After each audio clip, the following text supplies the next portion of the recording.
Woo! Hello, everybody, and welcome to episode 2 of The Threat of Intimacy. I am your host, Solo Darling.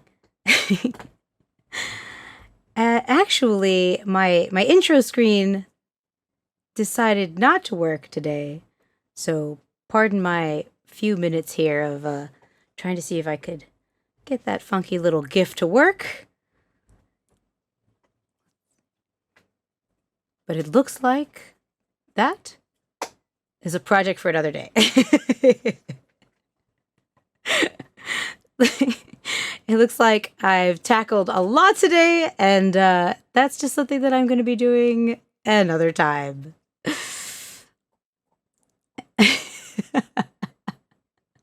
I am very, very excited to have our guest Kimber Lee today.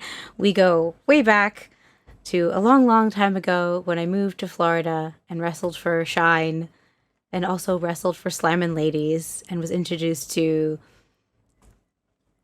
a group of wonderful women that really helped me get my feet wet in wrestling, really helped me come into my own.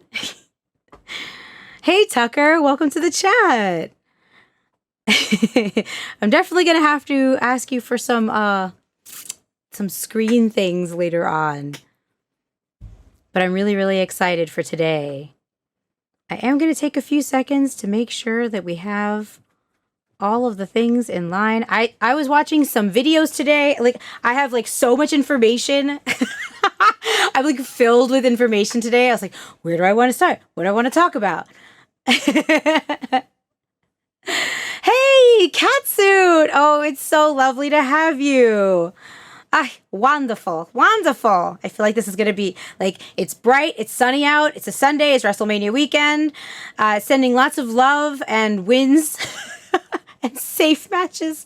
I had to laugh at wins, but safe matches to all of my brothers and sisters out there who have been wrestling for the collective and the WrestleMania times.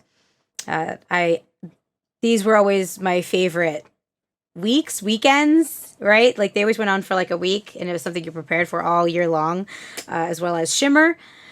And it was just the most wonderful stress I could have put upon myself willingly. To say it concisely, it was the best type of freak out you were gonna have. Is my gear gonna be ready? Am I gonna be ready? Oh my god, how many bookings do I have? Those were some of my favorite times, definitely, for sure. And then the surprise bookings where you're like, oh, I guess I'm gonna do this one. Yes, I'm gonna do this match. Where am I? Oh, across town. Great.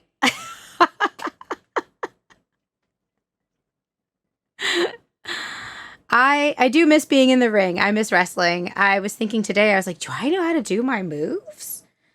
I know how to do my moves. I had an independent wrestler contact me after he had began using one of my moves, and I was like, I mean, I don't know how to feel about it, but also all moves are moves. It's one of those, I don't know.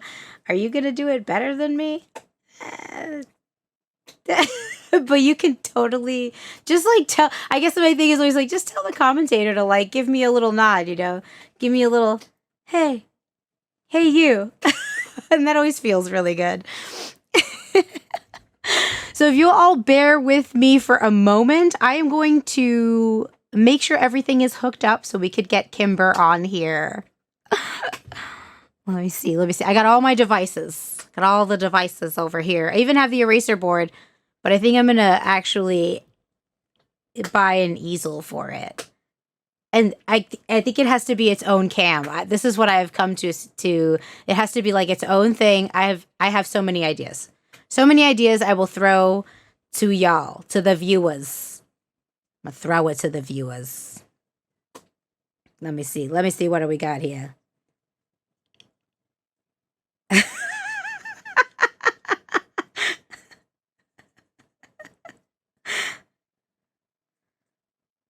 Let's see. Try.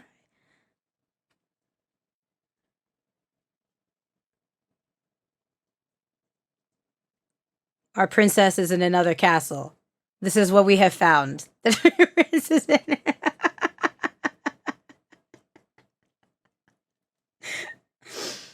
I I was trying to find out if collab cam you can use from the desktop or if somebody has to always use guest star slash collab cam, whichever processor thing you're using, stream thing. If they always have to call from a phone. I did not find out the answer to that, but I think we tried to use the desktop, but I'm not getting any little notifications here. And she's trying to come on. So I will say, in the meantime, I was looking up other people's perspective on intimacy. I wanted to see, I love TED Talks. I think they're nice capsules that you can find. And whether we agree with them or not, I like to raise the question, is this something I agree with? Why? Is this something I don't agree with? Why? What is being stirred up inside me? And then I get to have a little bit more of fresh self-inquiry with these types of things. She is stuck in Gorilla. So hopefully this will, yeah, I had to like restart and like fix my cam earlier, so hopefully this will be easy peasy. I uploaded, or I shared the YouTube link in the Discord. So if this is your first time joining us, if you've gotten to watch me before, you know what I'm gonna say. Check out the Discord link on my Twitch channel. Please, I welcome you. We are building a whole little universe there, where, well, I am, and I'm inviting everybody into the party. I have different forums for different types of conversations. There's a whole mental health area called Neuro Spicy Dish, because I really loved someone that used, instead of like neurodivergency or, neurotypical, they said we're neurospicy, and I was just completely in love with that term. So thank you. You know who you are. Hey, Pi, how are you? And in that as well, there is a threat of intimacy thread. This TED Talk specifically came at intimacy from language and more from our makeup, and addressed it in a different way. That I was very charmed by it, because the scientist in me was just very pleased with the articulation. So it is posted there. I will share what I did write it on the eraser board, but it'll be flipped. So I will post a picture of my artwork. How do we get over the hurdles that make us back away from vulnerable and intimate moments stirred by fear, right? Because that's what causes us to not be intimate or not want vulnerability is like moments of fear. And the acronym is ICE. And it's cute the way it's posed, because, that takes a lot of hard work, right? It takes a lot of hard work. You're going to be sore. So what do you need for soreness? Ice. A lot of insight, a lot of compassion, and a lot of empathy. And I just thought that was a very wonderful shorthand, yet it's very robust and deep little acronym we could just pocket and take with us. Now, let me see if I can find our princess. Give me probably more than one moment, but I'm going to say one moment.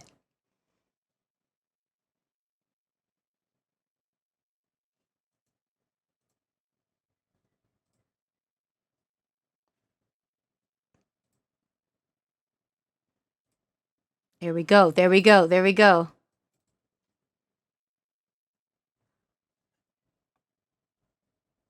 Yay! Okay, I can't hear you yet, but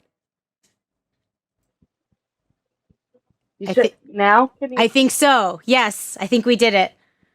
Oh my God, I was like, this would be the princess just stuck in a castle somewhere to start the fucking whole thing. No, we did it. We figured it out. It's mostly me, and did I hit the OK button? It always comes down to like one or two buttons left. It's cool.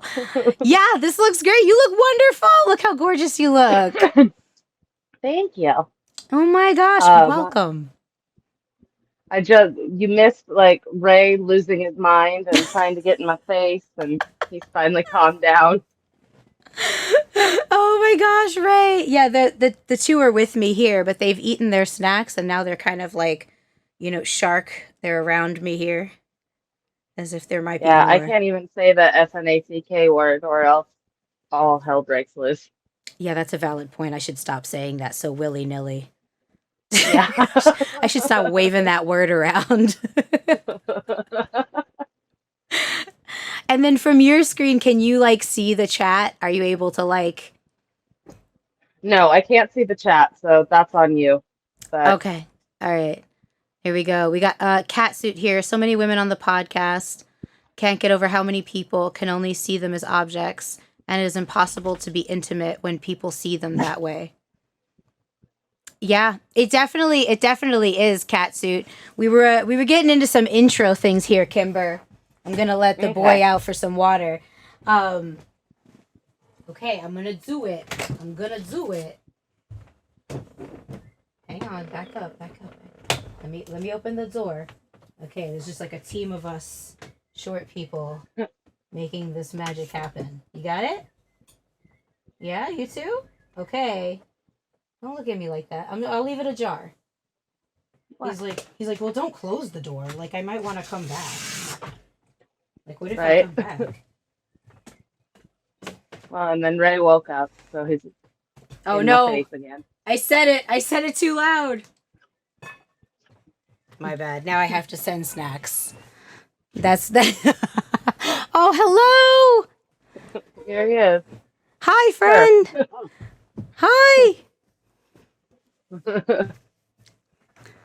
Inducted into the Hall of Fame. No. Yeah, right? What a cutie. Well, Okay. here on the thread of intimacy, we like to get as deep and then kind of flow as much as possible. We interact with the chat a little bit. Our last guest had Twitch open on another device, but like muted. So there's a little delay, but at least he was able to just kind of like see the words. I know a lot of people know you, and I've introduced you like here and there just as you are. And I know our groups and our Venn diagram is mostly wrestling. Is there anything you'd like to say, like to everybody seeing you for the first time, or you just want to dive in? Because I know that I'm like that. So.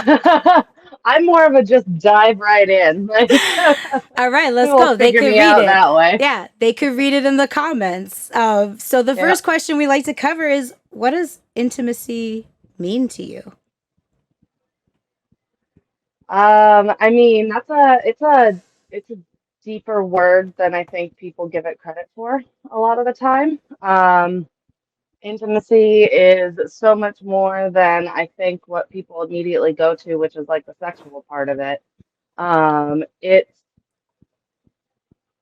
I don't know, just like the little things like waking up in the morning and having coffee with somebody you love, or like, um, shit, I think it can be an intimate moment, even just like being with my animals at a certain point, and like the vulnerability of like just being alone and being vulnerable with myself is even intimate. And so it's a lot of different things, in my opinion. Yeah, I feel like it ranges so wide. It's kind of why I went with the title so broad. Most times where I say intimate, people always jump to right between the sheets. It's always like, Hmm. oh, I watched this woman earlier and I managed to contact her too. Like you'll be so excited. I'm gonna send you the link. She's wonderful Hmm. and she's a spoken word poet. And she's like, yeah, I'm sorry, I'm not gonna necessarily talk about sex for the next 10 minutes. But it's interesting that people in they want to ask you about like, oh, are you seeing someone? Or like, have you been intimate yet? It's like, well, then again, I'm intimate with my friends. I would consider wrestling quite intimate, to be fair. Oh Lord. Yeah. Oh yeah, absolutely. You get up close and personal. Yeah, I like how like I don't know, just in you have to trust somebody with your entire self. That's like the biggest part of Literally. it, your entire self. And then have that You vulnerability take with moves them. like the jig and tonic and Oh my god. Yeah. Like It's like, cool, love you, Jigsaw. Like, anyway. yeah, like you can so many moments that you have between each other in the ring that you're whispering, you're calling to each other. Those times where you're not on the same page with each other and you have to like find each other. It's almost like learning how to be intimate through wrestling in some ways. Uh Yeah, absolutely. And even beyond like the wrestling part of it too, when you work out with these people and train with them every single day, and then you go on tour with them and you're locked in the same rooms as them for 4 weeks at a time, and it you get really intimate with people in that situation too. And I know like there was like there's people that I would consider my brothers even now, and like it's because of how close you have to get in those situations with each other, because you'd go insane if you didn't, That's a good or were point. we I always already feel that insane? way. Yeah, like traveling on the road feels like more intimate in a lot of ways because you're with them, Yeah, or if you're doing shows together and you're just like on the road with the same people for months at a time. yeah, yeah. Like, man, some of those Europe tours. Yeah. Do you have a favorite? Definitely the long one that I did for Chikara. It was there were like three different blocks. So there was like the first week where like the first eight of us went out, and then there was the next week where another eight of us were there. So that was when like most of the people were there. And then there was the third week where like five of us stayed behind and went to the Channel Islands, and I did all 3 weeks. And there was like there was so much that happened in those 3 weeks, and like stories that like because you got this was like the era of like it was like me and Dory, now Ruby, and then Orange Cassidy, Chuck Taylor, the Vatiri, um uh Frightmare, Oh yeah. Hollow Wicked, Icarus, uh oh, and like for the first week, Mike wasn't there, so it was like Dad wasn't home. It was Oh like yeah.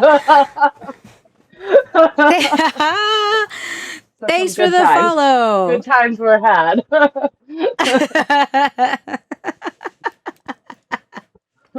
I remember hearing about that trip too, and I was like, dang, I started a little too late. Like,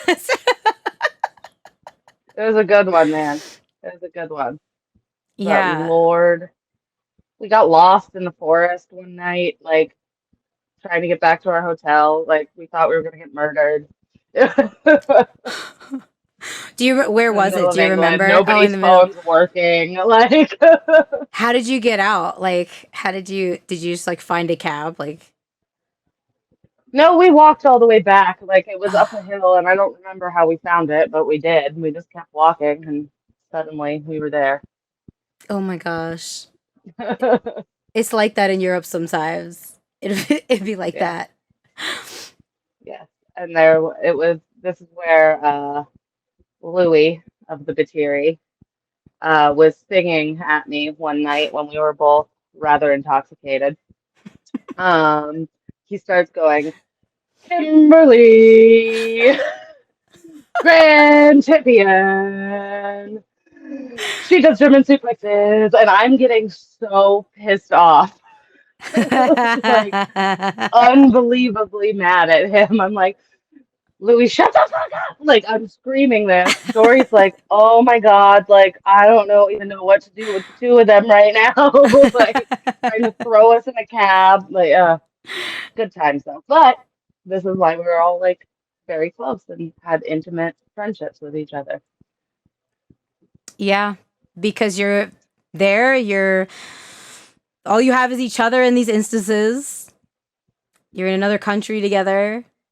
Like, I don't know. There's just something unique about traveling with people, especially even if you don't know them, but there's something about entertainment or wrestling or like when you're doing it. Cause I hear the same thing for actors or performers. You go on tour together and it's just a very unique bubble of like immediate closeness.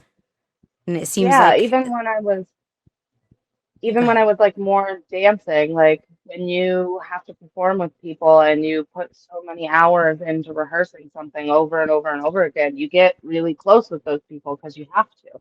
And in order to portray a relationship, there has to be something there. Nobody's going to believe it. Yeah, that's a good point. How, yeah, because you did dancing for the entire time, right? Even when you were wrestling, pretty much. For a time. I know wrestling got Um, busy, but you know, yes. When I first started training, it was my sophomore year of college, which was for dance. So for my first like couple, I made it through and graduated, but my dancing really went right after that, and wrestling took over my life. Here I I hear you. I feel you on that. am. Oh, Marshall Oh, who? found his way in. Marshall. Oh, Marshall. TT is here. He's just gonna shark around me and meow. Yeah. Here we got cat suit in the chat. One view of intimacy, providing mutual space for each other to be their authentic selves without fear. Shared experiences create connections. Oh, I love that. Yes, definitely. Yeah, I heard examples before of a trust fall, which is incredible because the woman explaining it, now everybody had gone in her friend group and then she goes and nobody caught her. She was like, "We're not friends anymore." I was like, Right? I was like, yeah, yeah, kind of, right? It's interesting how different it is when like we're trying to make connections or we make connections with people day to day, or we're out, let's say we're looking for a paramour, we're looking for a partner, or we're looking for friendship, and it's outside of like an entertainment or something where we're performing. It's like there's that professionalism, we hope. We hope, where you're like, we're going to make this. We're telling this story. We're putting on this performance. We're going to be close. We both put in the work, so let's do that. And yet Hmm.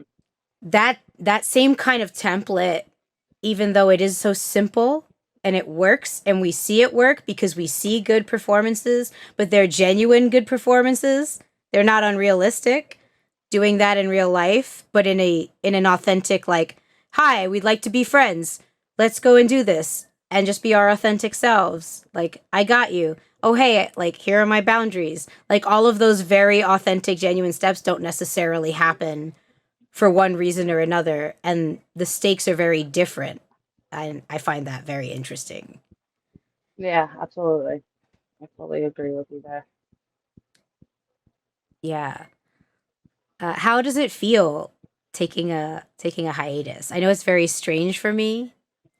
Yeah, it's strange to say the least, but needed.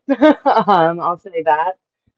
Especially like we were talking earlier, just nagging injuries that I didn't like never had a chance to heal, like finally getting a chance to like not feel like I'm falling apart all the time.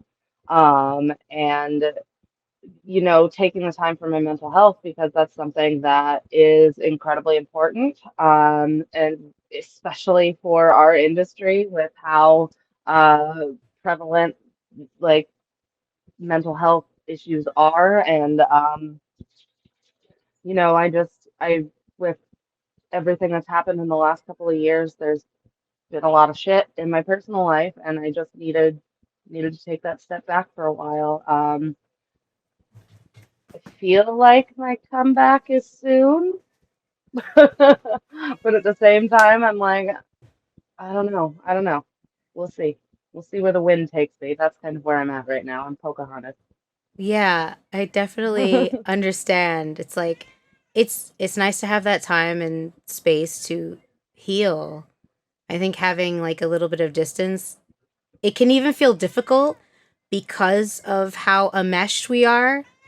Like I find wrestling to be very intimate, and there are a lot of like toxic components to that. I find that, you know, as wonderful as wrestling is, it's WrestleMania weekend. I hope everyone is safe and, you know, hydrating and resting as much as they can.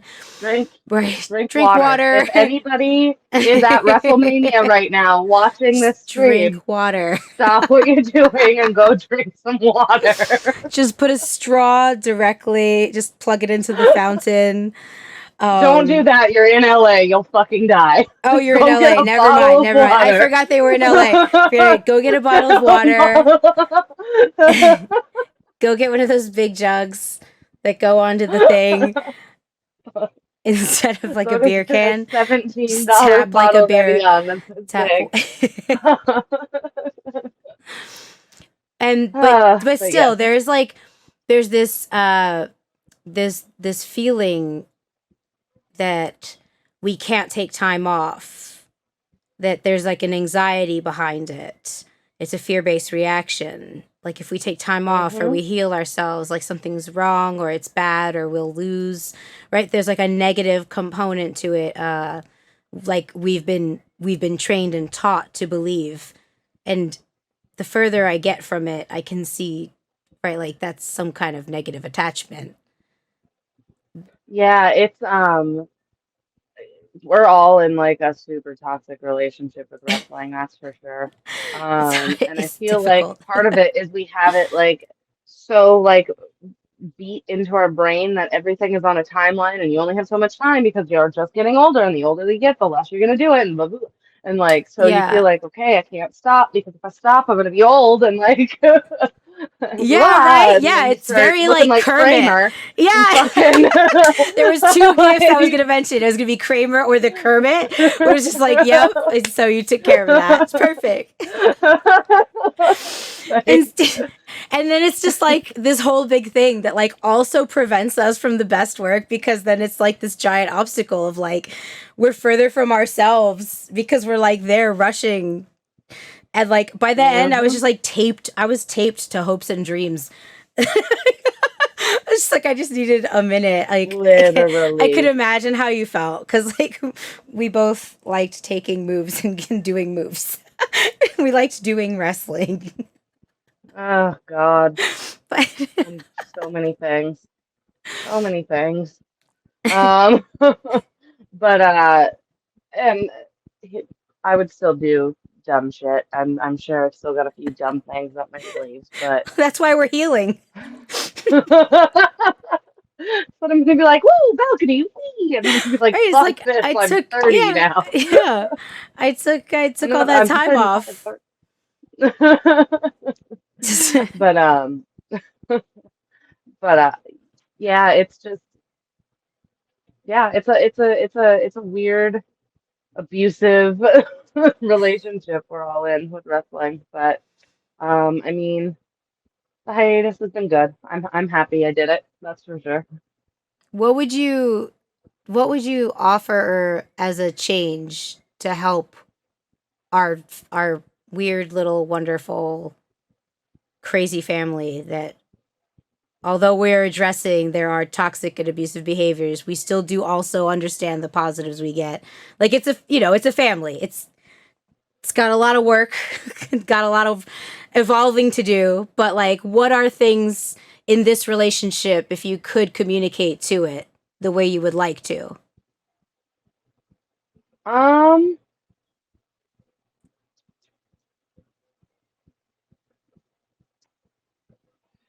I want to say it's almost like I don't know what comes to mind is forgive each other more in a sense. Not like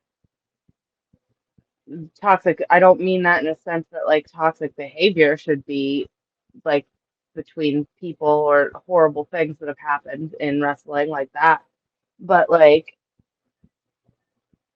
I feel like we can be so like awful to each other at times in wrestling and we get so like caught up about like having to be the best and having to get the spot and like I've seen so many people like just stab each other in the back, or I guess forgive isn't the word. I guess it's be kinder to each other is what I mean. Um, as I talk it out.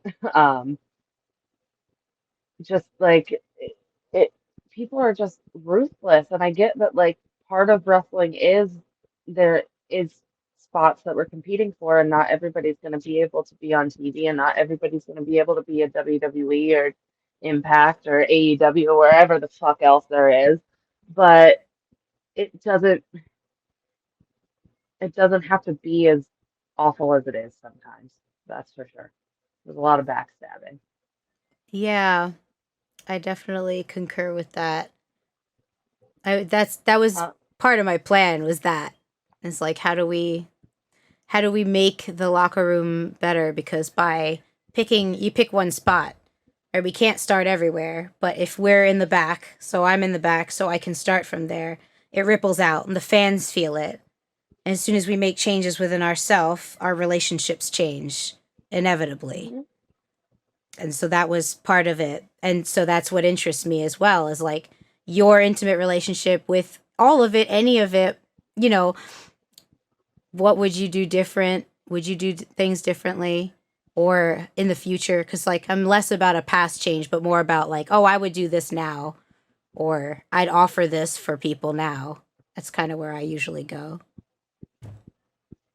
Um, I would say if anything, it's made me want to like, and like this is a way like I don't even know where I'm going with this idea because I have so many ideas in my head right now that I'm trying to figure out. But Ooh, like me too. I have this whole like cockamamie idea of building my own wrestling venue.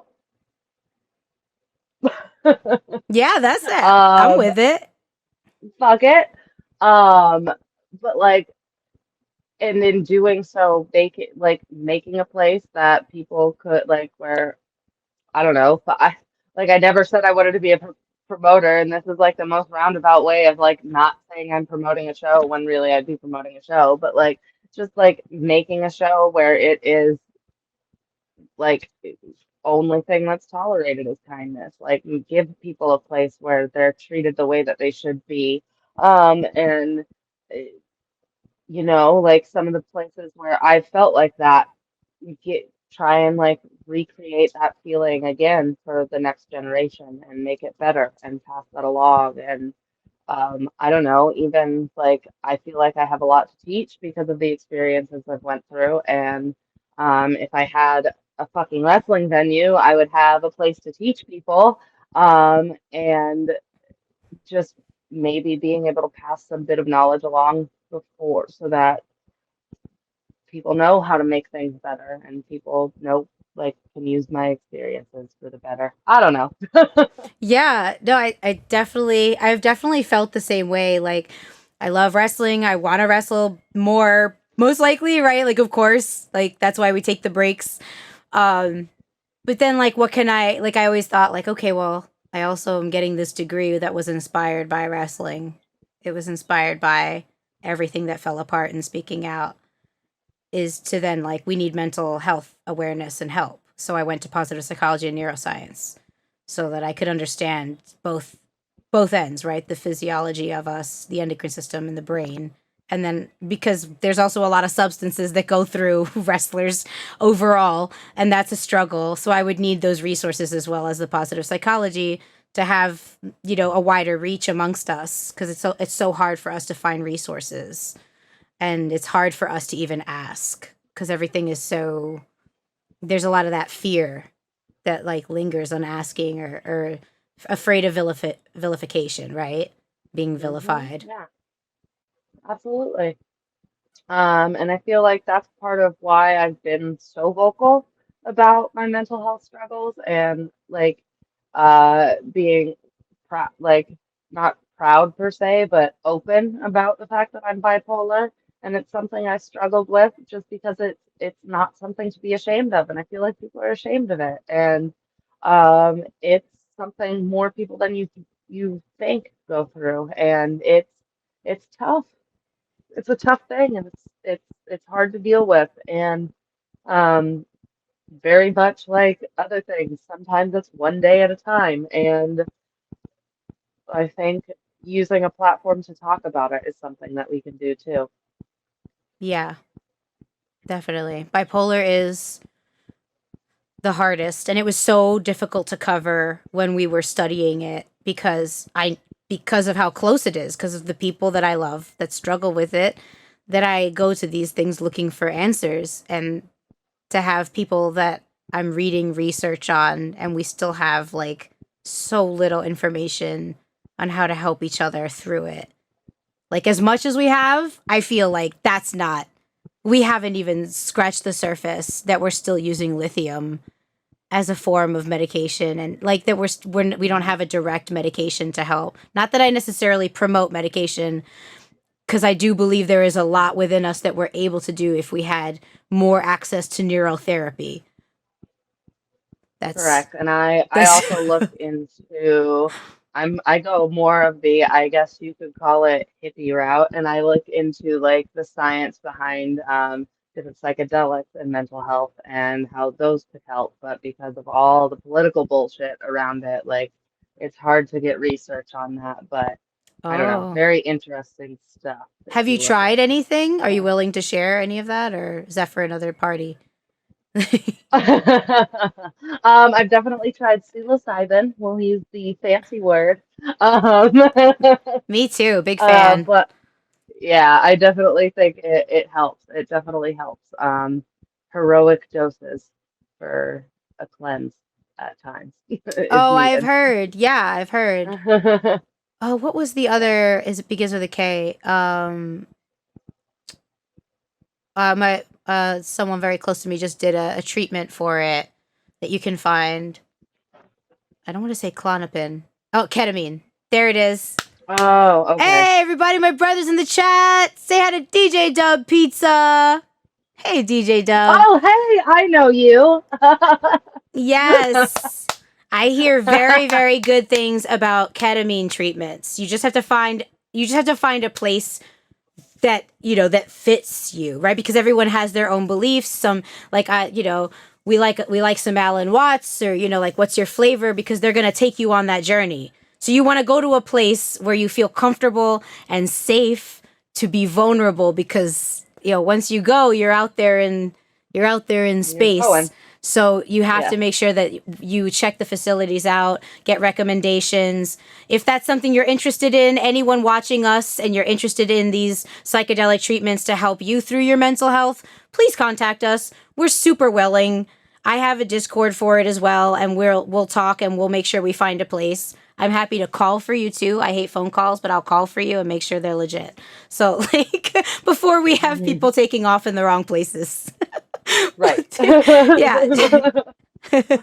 For sure. And then we have uh, we have Catsuit as well. How difficult was it for you two to see the wrestling work you did as a pro get sold to WEW that puts a different label on the work from association? uh, I mean, it sucks. Like, fucking sucks. But I mean, there's not, unfortunately, much we can do about it because of legal reasons. They Yeah. have the rights to that footage, so they could do whatever the hell they want with it, and they sold it to somebody who is marketing it very differently than we were told it was going to be marketed as. Um, can I say I'm surprised because I know who sold it off? No.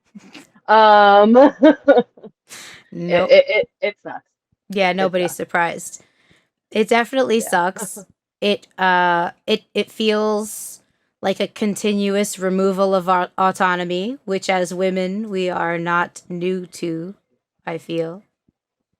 Uh it Yeah. doesn't help. It doesn't help to like compound, because then that, I feel like, at least for me, it's just like paper cuts of removal of autonomy in different situations. So in some instances where maybe another one of us doesn't have the same kind of resilience, or isn't up to the challenge, or is going through, they're having a bad day, they're not having a strong day, they don't have a network, or they can't reach one of us, like, that could really impact us differently. That can weigh differently. So I wish that people wouldn't do those things because it does have an impact on us. Hmm. Apathy is Yeah, it not a good impact either. no. And it's I think all of us in wrestling or in any, not even just wrestling, all any of us who are in the public eye in any sort of capacity have had to learn how to compartmentalize so many different things because so much comes at you from so many different angles that like you have to learn how to shut certain things off or else it'll drive you insane. Yeah, which which definitely hurts our ability to tap into things that help us find meaning or ability to not compartmentalize, or it puts us at risk for other abilities at reaching vulnerability, right? Like there's definitely impacts that some of us might not realize till after we step aside, or we look at our relationships later. Why have our outside relationships gone this way or gone sideways? Or, how have I been with myself? Because that's another huge one. How do all these things, how does my outside world and how do I affect the intimacy with myself? Yeah, absolutely. And I think, especially, I mean, men too, but I think even more so for the women because it's such a visual thing and we're so, under so much like scrutiny for the way we look, everything we do, like one thing, like, and everything can get twisted and warped into something that's completely not what happened or what you said or what you meant. And like, it takes one person doing it and then it blows into this like brush fire of hell that you can't get out of now because the information goes so fast that like I don't think people realize how much that can hurt somebody sometimes. Like it makes you put so many walls. Like I've found that I'm so guarded when I get into relationships because I've been so hurt from so many different angles and like it makes it difficult for me to break out of that shell for a while and it takes especially now it took a special kind of person to get me to break back out of that shell. So Yeah. Yeah. It can be rough because we develop those calluses. What are what are things that you do to help intimacy with yourself? Like you and your relationship. What's that like? um I definitely take mental health, like I call it a mental health break from social media or just like a social media break, whatever you want to call it. I try to regularly have like at least a day or two where I don't look at anything. It has cool features where you can set up your social media to tweet and post for you, so you don't even have to fucking do it. Like, so there's not even an excuse. So I'll just have a couple days where it's already set up, and then I just put my phone away. And it's necessary to do that. And I practice gratitude. I try to write down three things I'm grateful for every morning. And some mornings it's harder to do than others, and I still make myself do it. And I try to meditate every day as well and just take time to be just with myself and kind of shut off. And like I moved out to the middle of nowhere now and I live on 2 acres in like I say a camper. It's a huge fifth wheel, like we've got a lot of space, but it's it's definitely been different but refreshing to be away from the hustle and bustle of everything. Um, and just really learning to love this corporeal thing that I'm in that I've been really mean to at times in my life, and I've really hated this person that I am, but I deserve a lot more love for myself than I've given myself over the years, and it's something I work on every day, that's for sure. Yeah. Our relationship with ourselves is like seems to be the hardest one, and it's the one that we're in from the start. And yet it's so easy Yeah. for us to struggle with it. And Absolutely. And then when you put yourself in something where there is a particular cookie cutter that you're trying to shove yourself into, it makes it even harder. And as much as those like cookie cutters are being broken down, like at the same time they're not. Like when I was signed, it was the point in time where they were saying like, "Oh, we're positive and the women's revolution and blah blah blah blah blah." And I was asked to get on the scale once a week and weigh in because they thought I was fat. None of the other girls had to do it, but I did. wow. Like, Wow. Wow. like It, and I like that's they I even at one like when they told me they were gonna do that, I remember saying to the coaches, I was like, you guys realize like I'm a former like anorexic bulimic, like I don't get on scales for a reason. And they were like, are you saying that you need to go and get help? And I was like, no, thanks. And like, so I just dealt with it. wow. Yeah. Like wait for them to not listen to pretty much anything you said. Yeah. It's, And I was not large by any means at that point in my life. no. No. And had a lot of muscle. You were lifting huge people. I was, I I started was, I intergender was, wrestling after you. Like like I at that time I could deadlift 400 pounds. Like, yeah, muscles are muscles, and it's always going to outweigh hmm yeah, but everything.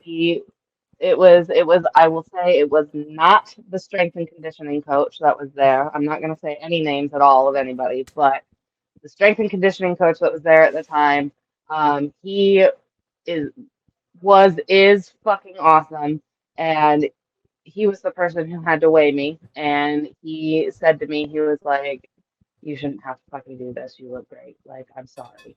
And so I never have forgotten that he did that and said Yeah. that to me. So And like with that being there and having to get on the scale, but having that voice, how did that help it helped a in lot. It and he even like if I said to him too, I was like like this is why I don't weigh myself. This is something I struggled with because I grew up in ballet and there's all that. That's a whole other like cookie cutter you're trying to shove yourself into there. And so I just explained that to him, and we did it in a way where I never saw numbers or anything. He just did it, wrote it down, and we walked away. Like, yeah, it's yeah. hard. I do appreciate that. It's like people don't hmm realize that the little things do matter, and it's hmm important to not be a giant dick, right? It's important to not be a dick. It's also Yeah. important to know that what you do does matter, and those little things that you can say to someone or those little acts of kindness, they do go a long way. They stick with people, because I can only imagine They not really do. having that, what it would have been like. Definitely a lot worse. A lot worse mentally. Yeah. Yeah. And you're also doing, so you do meditation with that. You do, Yes, I I know we do. both like crystals. I know we both like you handle you handle your intimacy pretty much, you know, Yeah, from guts to space, right? I was trying to look for like yeah, deepest to galaxy there. I feel like that nailed it. yeah. I'm very much these days. I'm pretty much fully out of the broom closet, so I do all the witchy stuff. I'm just casting spells and all that good stuff. But like Fantastic. I love it. I, I have spell candles burning right now as we speak. So Oh, that's wonderful. We love oh, it. hello. Buster's here to say hello. Hello, He heard you Buster. took out your broom and he wanted to see if you were coming by. Not that I can't. It's. I don't have enough pixie dust. Yeah, you know, pixie dust and inflation right now. It is, bro. It's really tough. Is this it? Is this all you wanted to just sit here and perch and be a part of the stream? This is good. This is good. Yeah. See, with where I'm at right now, since there is a very large pit bull that I live with now as well. The kitty cats are in the cat dominium, I've called it. Oh, So they have a nice. whole ass shed to themselves, so they will not come running into the stream because they are separate, but they love it over there. So they have a fully like catted out air conditioned shed that they're living in. Oh, that's super cool. Yeah, Yeah. when I started this, I have things for all of them, and he likes to play the piano. But then he decided he was Stream Cat, so he likes to come up here and pretend to hit the keyboard and the mouse occasionally. I think it's very on the Uh, nose that he touches the mouse, but we let him have it. We let him.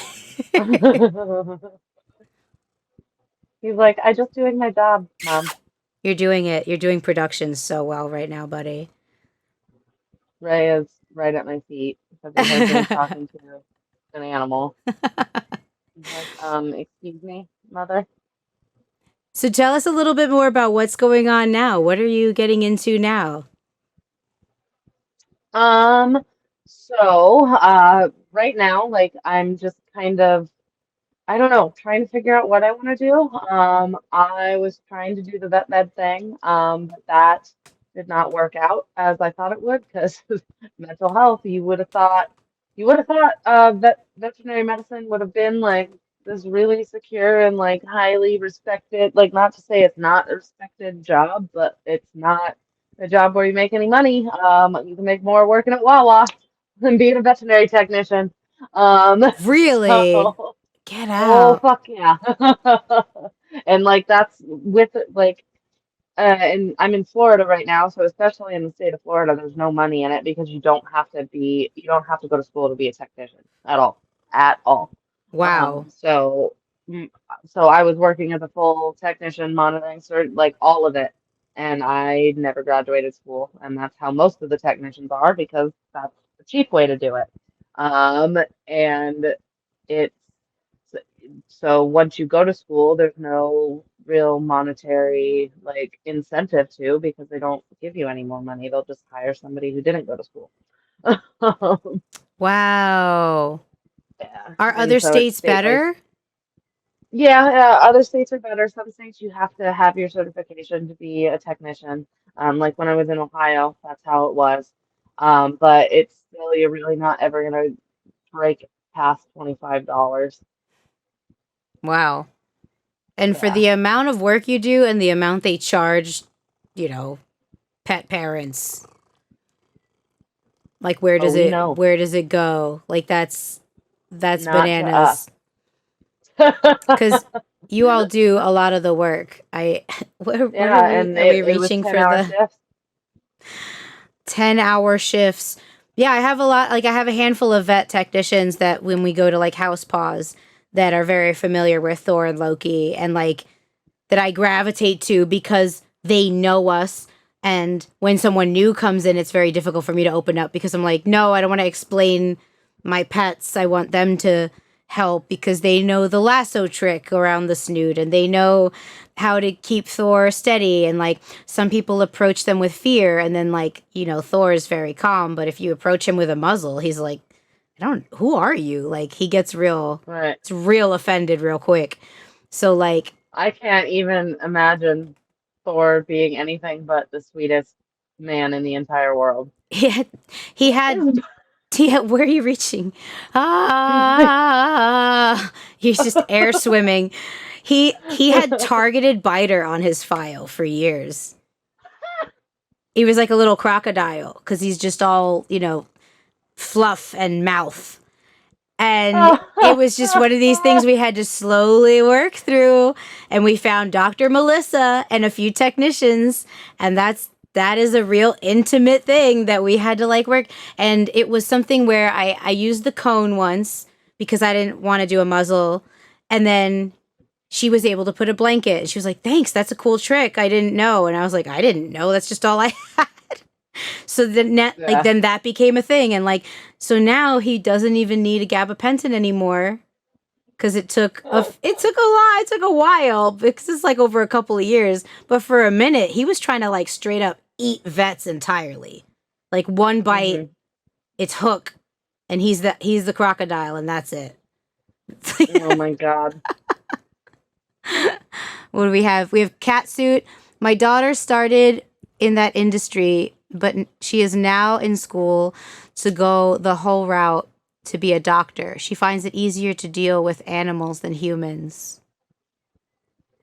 My advice to her though is you're still dealing with humans. Don't think you're not, because you got to talk to the pet parents. Ooh, yeah. Do you need to? And Yeah.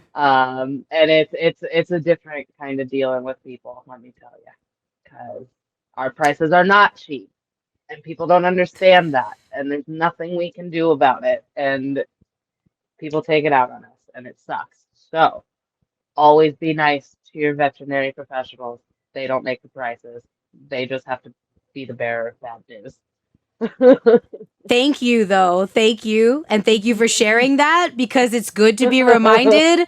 There are moments we have all lapse where we're just like, why is it this much? Why? Oh my God. And, I mean, you all just have it in there. It's not like you're just deciding that this blood work is this that much. because that is how much that shit costs for humans too. It's all the same tests, but humans typically have insurance. If you don't want to pay those prices, pay for insurance. Yeah, and it's difficult with pet insurance. I found that It is. I have some pet insurance through, what is it? It's a Blue Label for the dogs.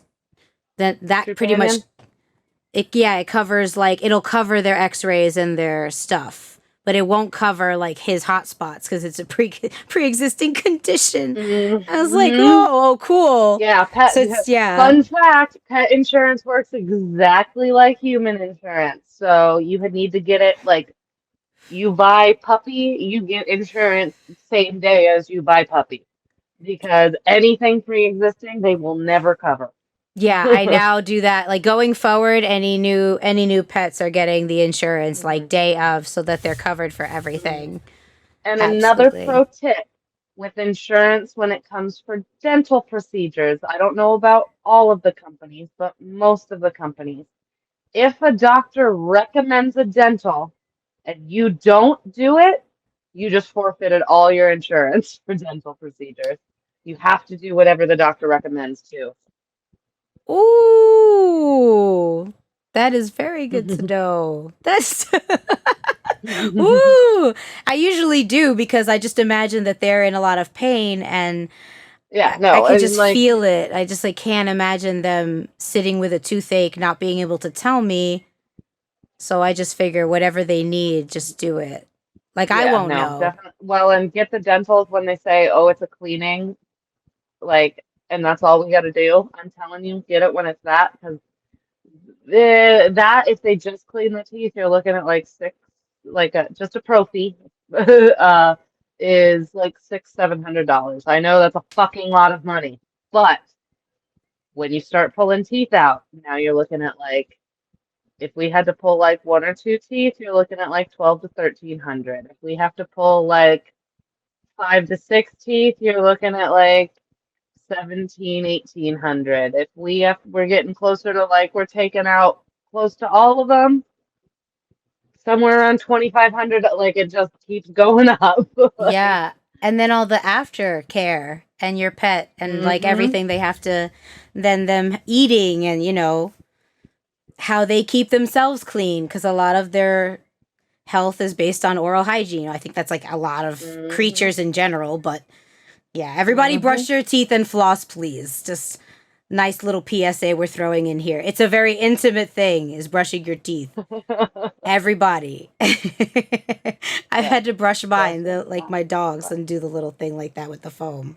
Yeah. It's like, it's Hey, very it helps if personal. you get them if you get your dogs to let you do that, it helps a lot. So Yeah. Oh, good. I have a little foamy stuff. I feel like that's easier because it yeah, gets in there whether I anything. want it to or not. Whether they want it to, whether I want to do it. Oh, we lost her. She might have to call back. Hang on, everyone. I can message her. I think I'm covered in. Let's see.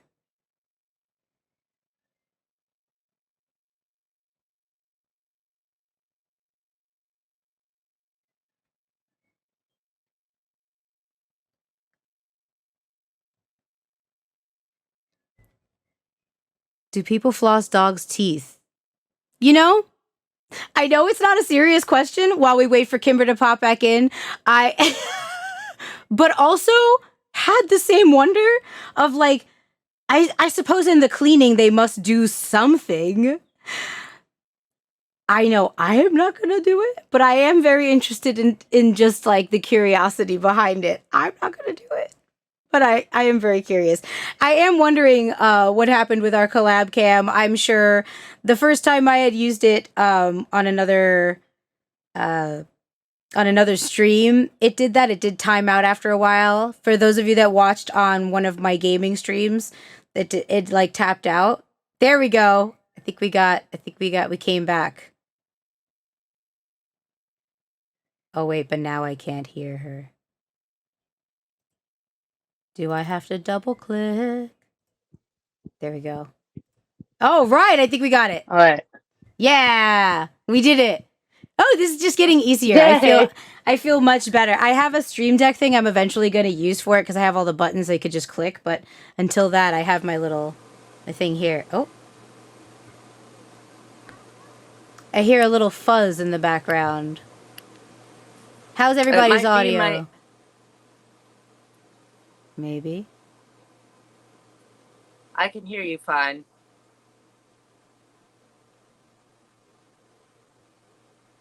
All right, sounds good. All right, everybody's good. Sweet. Nice. We did get a funny comment though while you were tapped out, which is not a serious question. Do people floss dogs' teeth? And then Some, yes. yo, Absolutely. for real. Oh, because we were joking about it. I was like, you know what though? I'm not gonna do it, but it would be funny if like, you have to watch like do the like get in there and do it. It's interesting. Now that we've said that, it'll be all over TikTok probably. Yeah. I guarantee Ray, because you want to talk about red flags at the vet. I have a Pomeranian Chihuahua that's 12 pounds of fury, but yeah, he has all the red flags on his chart. Like, he is an immediate muzzle when he goes. Oh, good for you, little one. Keep it spicy. Keep them on their toes. He's so bad. I love him. Oh, I don't know where he went. he's like, I hear you talking about me. I'm not going to be a part of this. Yeah, you're not saying the S word, so I know I'm not getting any TREATS about it. Yeah, that's so the other one. I'm gonna hide. Don't say that one. Just in case.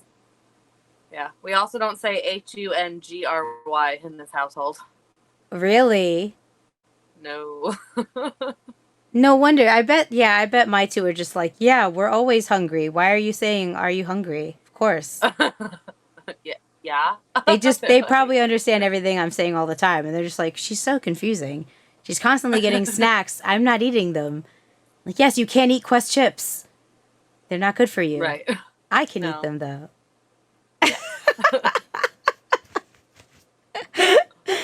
All right, we do have another question. Let's go for it. Let's get in there. I also have a notebook full of stuff, so I'm never short of deep stuff. of getting in them guts. That's appropriate, right? I feel like that's fine. We're I feel appropriate. like it's fine. We're appropriate.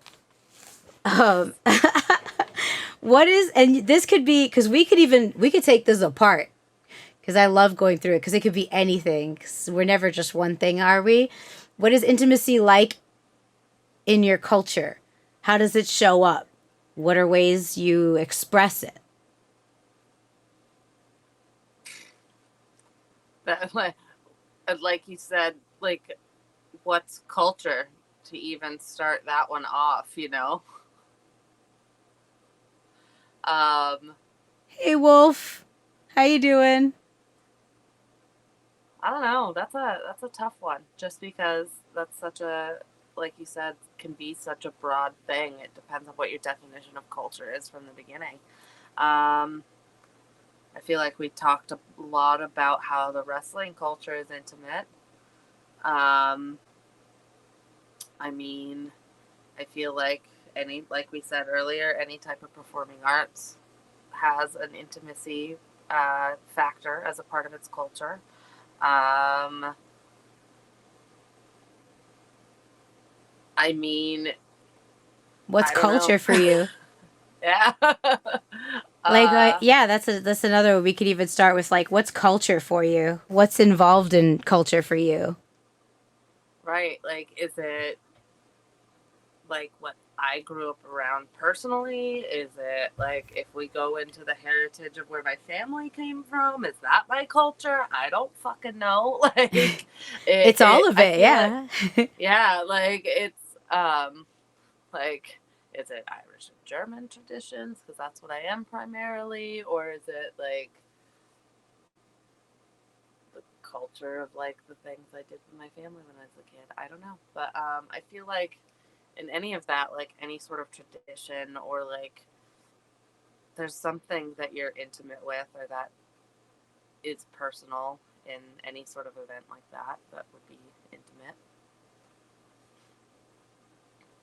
What's one of your favorite little, like, do you have a favorite thing that you've shared with like a family member or with a friend, or because we did cover entertainment. If you wanted to go and like share something about family, that's fine. If not, I also understand that can be tough. So Yeah, I mean, I would say just like with family, I'm very close with my mom. I always have been. She's more like a best friend to me than anything else at this point in my life. I love that. But it took a while to get there. There was a long time where we weren't that close. Just because like she didn't agree with this wrestling thing that I was doing at first, and it took a while for her to open back up after that became what I was doing with my life. And I don't know, I think we've had some definitely intimate moments where like I've shared things with her that I can't share with anybody else, and so that would be one way, I guess. Yeah, I definitely am close to my mom. I mean, I talk about her a lot on all the streams, on all the things, but it's something that we've worked on. I feel like that happens because it's hard it's hard raising a daughter, right? Like, I can't imagine what they went through raising us, to say the least. Yeah. And then like getting the chance to getting to know them, right? To learning who they are as women, independent of being our mothers, and having a fuller view of them and seeing us in them is like another thing, and them finally getting to see probably themselves in a different way, because I feel like when we agitate them, we probably mirror them in some form or fashion from when they were growing up, and they're probably just like, ah, why I did that, Right. you don't have to do that, I already did that, like, in some, like, because that's why I would get frustrated, I would imagine at like my little, because I'd be like, I'm telling you, you don't have to. I did it so you don't have to. So I could only imagine that. But I do love that I'm at a point with my mom where she does WhatsApp. She has Twitch. Like, we can send each other links of TikToks and like laugh about ridiculous things that we couldn't laugh about before. And dare I say, we can make sex jokes. We both sometimes are squeamish, but it is really funny. Mm-hmm. We do improv pimp each other out sometimes, where we go for it, and I'll be like, oh, Mom, and she'll be like laughing, and I'll be like, that's pretty funny though. Like, that's pretty funny. Yeah. You got that. Like, no, it was funny because I remember when, like, my mom and my dad are divorced, but they divorced later in life. I was, like, in college by the time they divorced. And I remember, like, not even that long ago, she was still being, like, weird about telling me that she had was going on dates. And I was like, Mom, like, I'm fucking, like, 30. Aww. Like, I understand, like, what happens. Like, you're, like... Yeah. She's going on dates. I'm also the first child, so I feel like I've gotten, like... I was very sheltered as a kid. Very, very sheltered. So. How many siblings? I have one younger brother, but there is a 7-year difference, so he's 7 years younger. Okay. But I think, and like now I know it was because my mom was kind of crazy when she was younger. So I think that's part of why I was so sheltered, is because she was like, I was doing so many fucked up things. Oh my God. So you two similar then?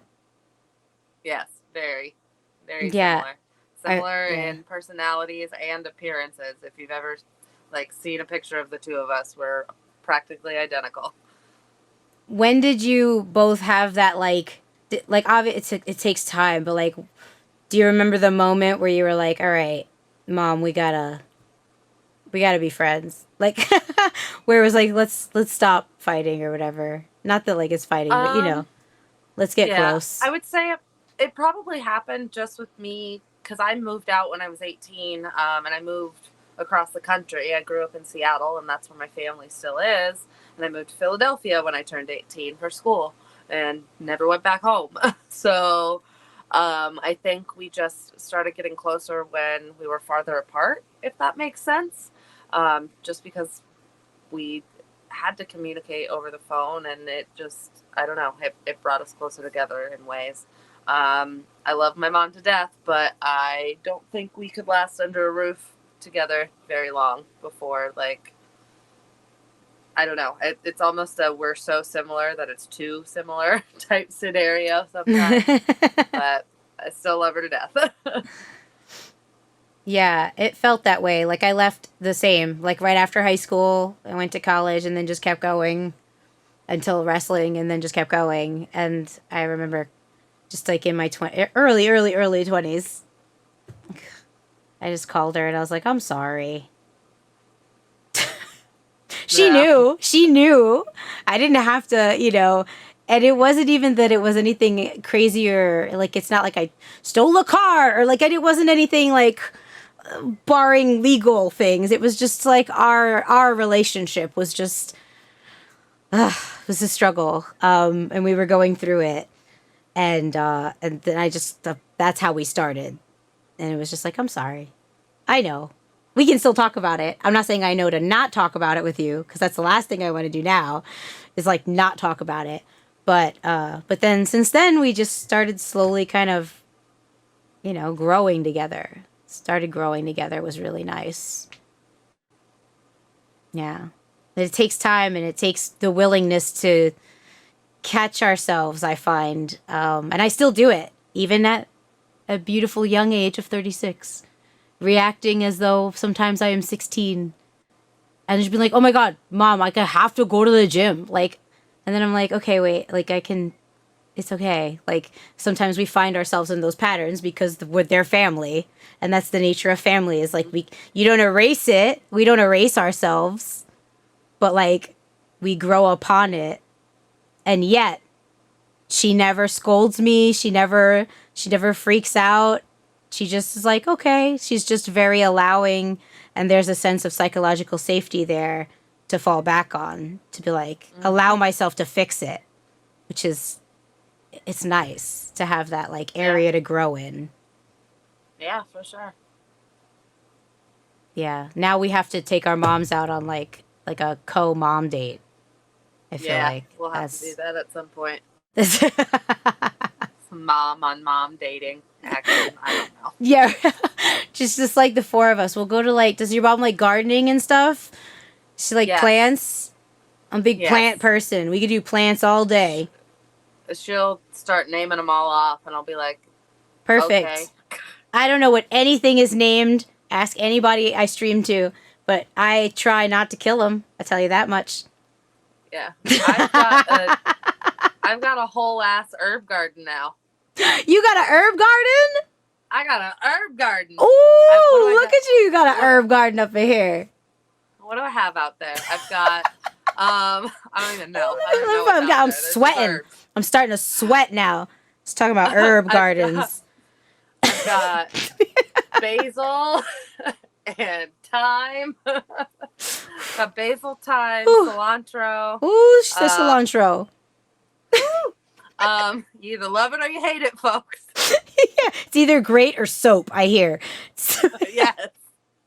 Our dear friend Blake, or It's Bliss, Blake, he is on team soap for cilantro. Oh, yeah. I actually texted him yesterday about this. I was like, hey, friend, I haven't talked to you in a while. I just got a new plant, and it reminds me of you. And he was like, if you say what I know you're about to say, and it's like, cilantro. You'd be like, no, I'm growing fresh soap. I'm growing it fresh soap. Blake, I hope you watch this. Video. I hope he does too, because when you least expect it, Blake, just when you forget about this stream happening, I'm gonna send you a video of me like slowly eating a piece of cilantro and just out of nowhere. I'm gonna send him cilantro soap and see what happens. I'm gonna mess up all the textures and scents for him, and send a sandwich. Make sure you eat a sandwich, Blake, wherever you are. We got DJ Dub in the chat. Thread of intimacy. Mom dates. That's definitely what I'm calling this episode. Yeah. would love, like, I'd say we could take, because I'm always like, I'm a member of the Philly Horticulture Society, and I have all these freebies because I paid for the advocacy to help plants. Please use my resources. Bring your mom, Kimber, and I will take her on whatever gardening dreams she wants. I don't know the names of any of my plants. If she wants to tell me all the names, I am happy to host her. I'm constantly does anyone know what this is? I don't want to kill it, and I think I'm watering it wrong. That's like... Trust me, there's a lot of hoping and praying going on out there in my garden, too. I'm like, I don't know, it looks dry. I'm like, oh, this one likes to be fed from the bottom. That's so great. Thank you. I now understand why in groups and in therapy and, you know, like in sessions of there is a lot of intimacy coaching, right? Like into like rebuild, and like it starts with self, and you want to start with self. They always say get a plant first. Right? Don't get a pet, get a plant. I get it, because like you have to listen so quietly. And I wish they were louder. Yes. Because sometimes I feel like we're doing really well here with the plants. I have an orange tree. This orange tree was oranges. It was just like, it was flowing and we were vibing. And I was like, this is great. Me and my orange tree are in this monogamous orange relationship. And then, and it's like the next day happened and it just like wilted. And I was like, oh! And then, of course, I overparented it. I was like, what do you need? Cast spell, water. Oh, no, it flooded. Cast spell, clean it. New soil, fertilizer. I've made it worse. I am stopping. Significantly worse.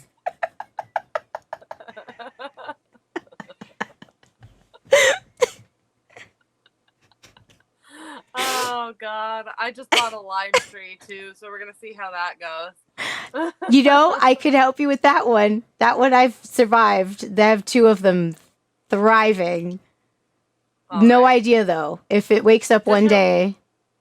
Does your lime tree have thorns? Because mine has thorns. Mm-hmm. Okay. You're gonna want to was like, get what? a toothbrush just for them. In To case. brush my lime tree's teeth? What? Yeah. Yeah, we're about to get. I'm rolling up my sleeves here. We're about to get. Well, let's go dirty. Let's get dirty for the citrus trees. DJ Dub, you are correct. There is a starburst under here clawing at my legs, or what's left of them. They're shreds. So, citrus trees, especially when they have thorns, it's important to have a toothbrush, I know now, because I tried the other way. And it is not fun if you try to DIY it your own way. And I had cuts for a week to prove it. So sometimes they get these things that look like pimples. It looks like bumps, and there's just bumps on the vine. And I'm like, what's that? They're stuck bugs, and they suck the moisture out. Okay. But easy fix, rubbing alcohol kills them on sight. So if you pour a little rubbing alcohol, you just brush them off. It's a little, this is like having a partner where you pop their pimples. You're getting really in there. Like me, Eugene, and David are very close. Those are the name of my lime trees, Eugene and David. They had them, and I had to take them, and I went in there because I tried to do it with like a napkin thing, and I was just like, so I just a little toothbrush and a little alcohol, and then you can just kind of like hose it off, and they sometimes try to come back, but it preserves like if it has fruit on it or anything, and like they're thriving. It Alright. kills it without getting the alcohol in the roots. Okay. Yeah. So you get to brush and floss your citrus trees. Yes. I haven't named him yet.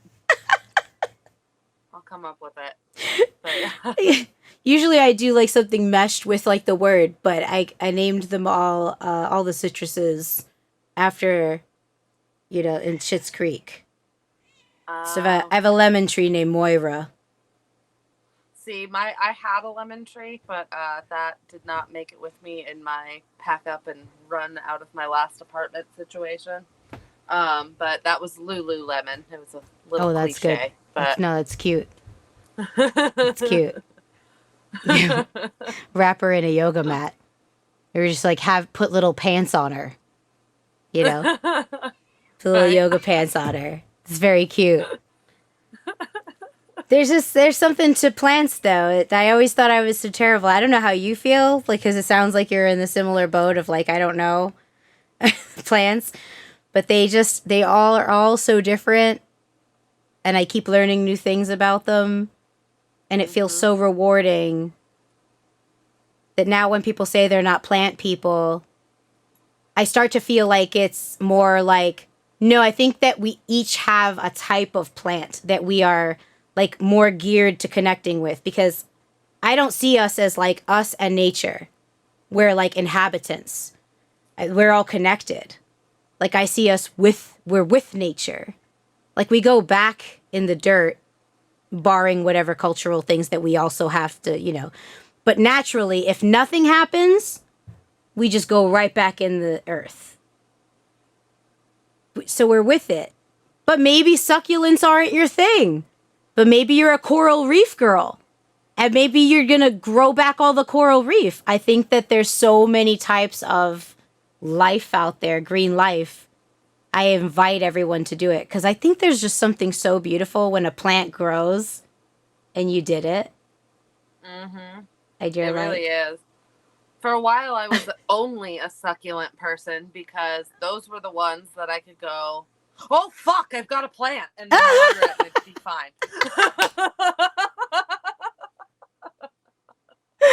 Oh my God. Those were the worst for me because I would overdo it. I'd be like, and then we're gonna, and they were like, stop. Yeah, they were like, you're too clingy. So I was like, too clingy in the relationship. do you guys want to do you guys want to be in this pot? We could do this with it. And they were like, oh my God. What's she doing?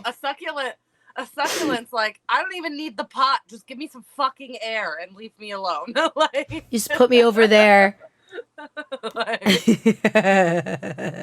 you put me on this rock, I'll still root. It's fine. Like, Seriously, it's doing it by itself. Like, well, and then like Florida just has air plants. Like, air plants are succulents crazy. air plants. Yeah. Yeah, they don't need. And what do you just go with a mister like once every 5 weeks on those, and they're good. Like, Do you have air plants? I don't have any yet. I have had air plants, but yeah, those ones are the ones where you got to get the mister because you missed them. I love that. Yeah. What are your favorite? What do you feel most connected to? I don't. At the moment, it's been like more of like the vegetation that I can eat sort of plants. So we'll see how that goes, though. It's a new adventure. I also have this. I also have one house plant at the moment. It's called a dottie. It's got like almost black leaves with pink variegation. It's really pretty, but she is a very dramatic bitch. So I will look over sometimes and she's like, "Oh my God, I'm dying." I was like, "I watered you 2 days ago. You're fine. Here you go." Like, oh yeah, I've never seen water before. Yeah, I have those. Yeah. Oh my gosh, that's wonderful. The vegetation is really, really awesome. I did really well with vegetables. And like last summer was very difficult with the highs and lows. I think this time it is. I really hope the summer isn't as like up and down. Like I think it's very difficult to like predict to help them out because they're just like we're just trying to grow. Like we're just trying to like do stuff here and exist. But cucumbers went well. I don't know. Go ahead. I have to deal with hot and fucking hotter. So. And oh shit, there went the vegetable garden in the hurricane. Oh no, yeah. Is it all just out? Do you use a tarp? Are you gonna make a half? Well, it's not right now. So my new partner and we jerry rigged this old like Craftsman cart. Oh, okay. And like laid plastic down in it, and then I whacked off the tops of gallon jugs, and that's what all my plants are in. Is like gallon jugs in that cart, just kind of sitting out there right now. So I haven't like expanded into what I'm gonna do after that. But as of right now, if a hurricane came, my house would probably blow away too. So. Oh yeah, let's hope Good thing not. it's not hurricane season. Yeah, yet. really. We're gonna have to get some, so just a tent, right? Just something to blow it away, just so to keep you covered. That'll do it. Yes. That always works. Mm-hmm. Gosh, I hope it stays away. Or you'll just see me out there. I'll get you, my pretty. I know Just that was bring a it here. tornado. Just I'm aware that was a tornado. Oh, right, before Nobody lose their mind.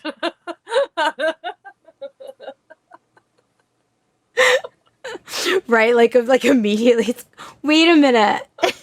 Before somebody like pushes up their glasses and freaks out on me. Just bring it here. It'll be fine. You can park up front. I got you. My greenhouse gets hot and then it gets freezing, but I have a heater in there. So it's just like I try to air it out a little bit. So I'm still learning how to greenhouse without paying a lot for the ventilators. Because like I have fans. I don't have fans yet, one in, one out, but I'm working on it. So plants are just kind of like, but the grapes are doing well. That's good. You could probably eat my grapes, is what I'm saying. I would eat your grapes. Take that. You could eat them. I'll save you one if the squirrels don't get to them. Nice. That should be the name of this episode, too. Threat of intimacy. Eat my grapes.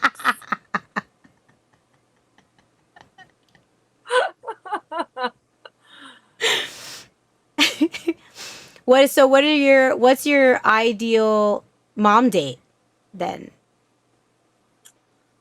I mean, I guess we're going to like. Well, you're still in like the Pennsylvania, Philly area, right? Yeah, somewhere Yep. up there. Yep. Whenever the like garden show is, that would be fun to take moms to. They did Electric Garden this year. Uh I can't believe they did it in March. I hope yeah, they it's have usually another around one. then. That like they did it Or we yeah. could bring. I was gonna say, or we could bring the moms down here because I think it's Flower and Garden right now at Epcot. So Ooh, Epcot is fun. Oh yeah, I'm about Epcot. it. Yeah. Definitely do that. We didn't get to do they had a little booth where you could make a crown with flowers. But I know by the Nice. time we got there it was like the last day, so I was like they're not going to have any flowers for us to pick for this, so I'm just going to wait. Don't They're worry. gone, guys. We're good. I did get a plethora of plants though to make up for that. I got one called Tiny Dancer, and I named it Tony Danza. So I feel like that. Nice. Yeah, that had to be 101. So you're in a new relationship. I was gonna ask if you had any online dating. We like to ask about online dating horror stories or fun stories. I mean, not like I never really let myself like, because I wasn't stupid, so I never went anywhere where it wasn't like public for the first time. So not really too many horror stories because it was like a situation where I could like peace out after the like initial part. But I mean, I have met like some of like one of my best friends I met on an online dating app actually the first time I was in Florida. His name is James Vegas. He's actually a musician. That's awesome. But yeah, but like we were both on Bumble and we were swiping on there. We swiped on each other. We met, we hung out, we tried to date. We were like, nah, not really. But we've been like best friends ever since. So like that's a cool story. But then the gentleman I am currently with, I also met on Bumble, actually. Nice. So it does work. There are a few out there that are not crazy. What was the difference?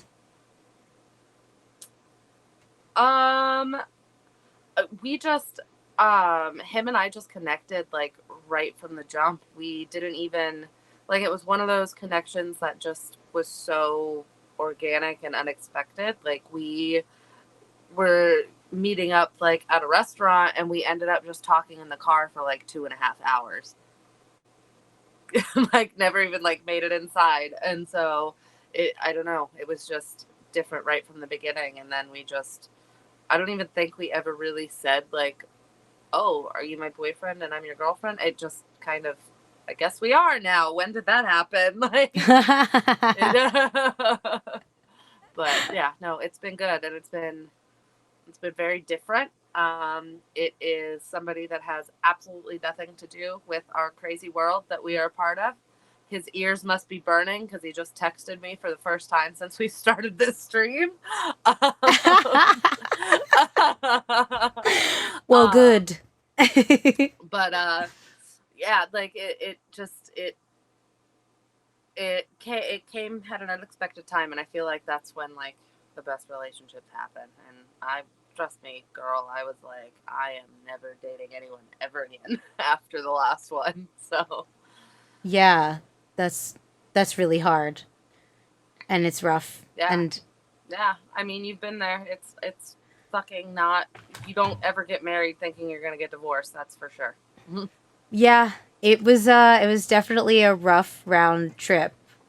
And I was married for like a year. I think I was with him a year and a half, a little bit over a year and a half. That's Yeah. about how long I was married. It's like as soon as you know, and before it gets too deep, there has to be a point, if you can, right? Because I do follow a lot of women accounts. You know, I mean, well, there's a mix, right? I follow a lot of just in general, just mental health and the struggles with leaving abusive relationships. But there are like why women don't leave accounts that I follow, and the struggles of not being able to get out, and how sometimes it takes like 7 tries. Like the average woman, statistically, that is in a partnership, a domestic abusive relationship, takes about 7 times before they're able to really break free. Now, I haven't gotten to find more statistics now that people are able to take more relationship dynamic census, like now that we're all out and we're all like, hey, we're here. I would like to know more, right, about that. But there is a lot of, it's a heavy topic that is one of the reasons I am doing this as well, because there should be more awareness. A lot of people like to say, well, if you knew, why didn't you go? Or like, well, we told you that was going to end that way, or which is, it kind of, I don't know about you, but for me, when I hear that, that makes me never want to talk again. No, it really does. And when people tell you that you just that you lied about it too, that makes you go like, well, why did I even say anything in the first place? It sucks, and it's definitely difficult, but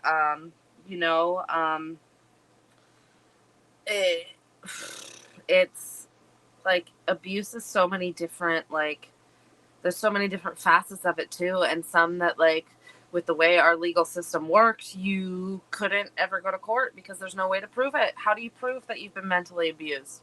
Like, how? There's no, like, unless, like, you have some sort of physical something, like, there's nothing they can do legally. And so, like, that's why I always hate when people are like, well, why didn't you go to the cops? Why didn't you do this? Why didn't you do that? If there's no, like, physical marks, you can't, like, the cops aren't going to do anything. They're not. And it's just, I feel like we just have to be able to, like, set better boundaries for ourselves in the first place, and, like, know how to see the signs and know how to not let yourself get into that position. And, like, I say this as somebody where it's easier said than done, because I've put myself in those places. But me too. I could tell you I certainly would never do it again, and I've learned the signs for sure. I learned them the hard way, but I hope, because of my, like, again, because of my experiences, I hope that I can help somebody not have to go through that. Yeah, I think the hardest is having the moment with myself, realizing that even though I've grown in all these ways, and I have to acknowledge that overwhelming sink that I feel, that I have continued a pattern. Like, I chose a partner, and I have a part in the repetition of this. So now how do I break that? And there's trepidation and there's fear, because now I'm looking in and I'm breaking what I can so that I don't end up here again, because all I have is what I can control. And I can't control what the other person's going to present. I won't know either. I can only do my best to try and figure out maybe what I'm attracting, where I'm going, what I'm doing. And that's just from my personal situation, like, where am I in that? And then also, how do I trust again? How do I remain open? How do I remain vulnerable? Because closing ourselves off just calluses us and it hurts us. Mm-hmm. So it's important to then do that. What are things you learned that you were willing to share to someone that may be in our positions in some way? I definitely learned never, like,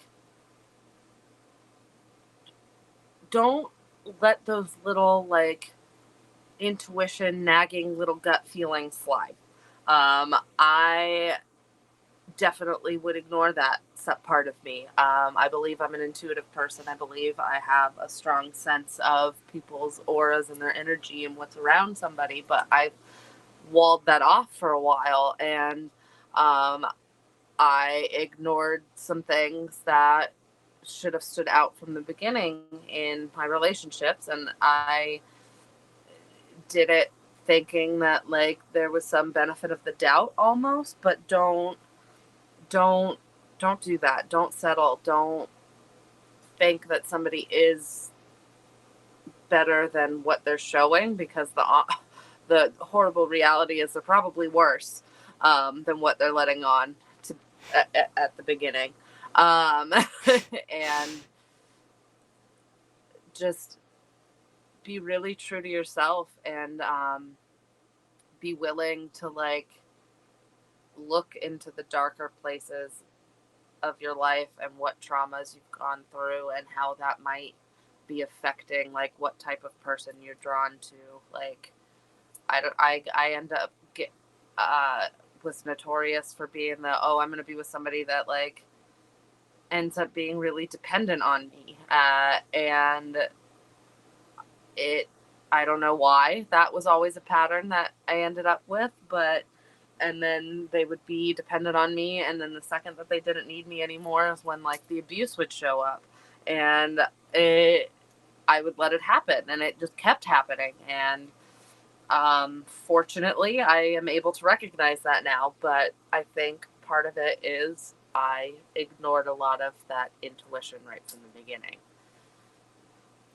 That's really hard to say, like, because I've been there too, and it's like that little feeling.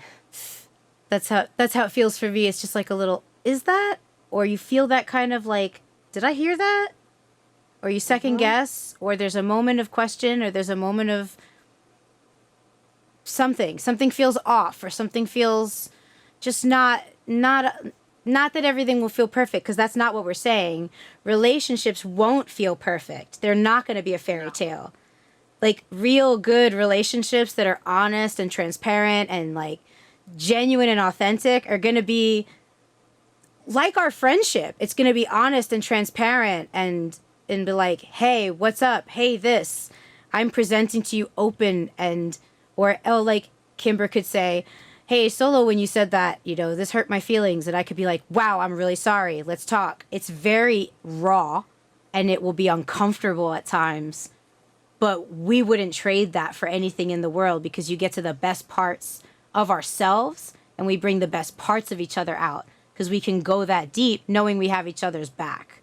But if we can't get that in the relationship that we're in, or you feel like you're walking on eggshells, or you feel like you can't ask, that's the other part. I would feel that trepidation, and I'd be like, oh, they probably mean it this way. And then maybe I'd get that again, and I'd be like, hey, what did you mean by that?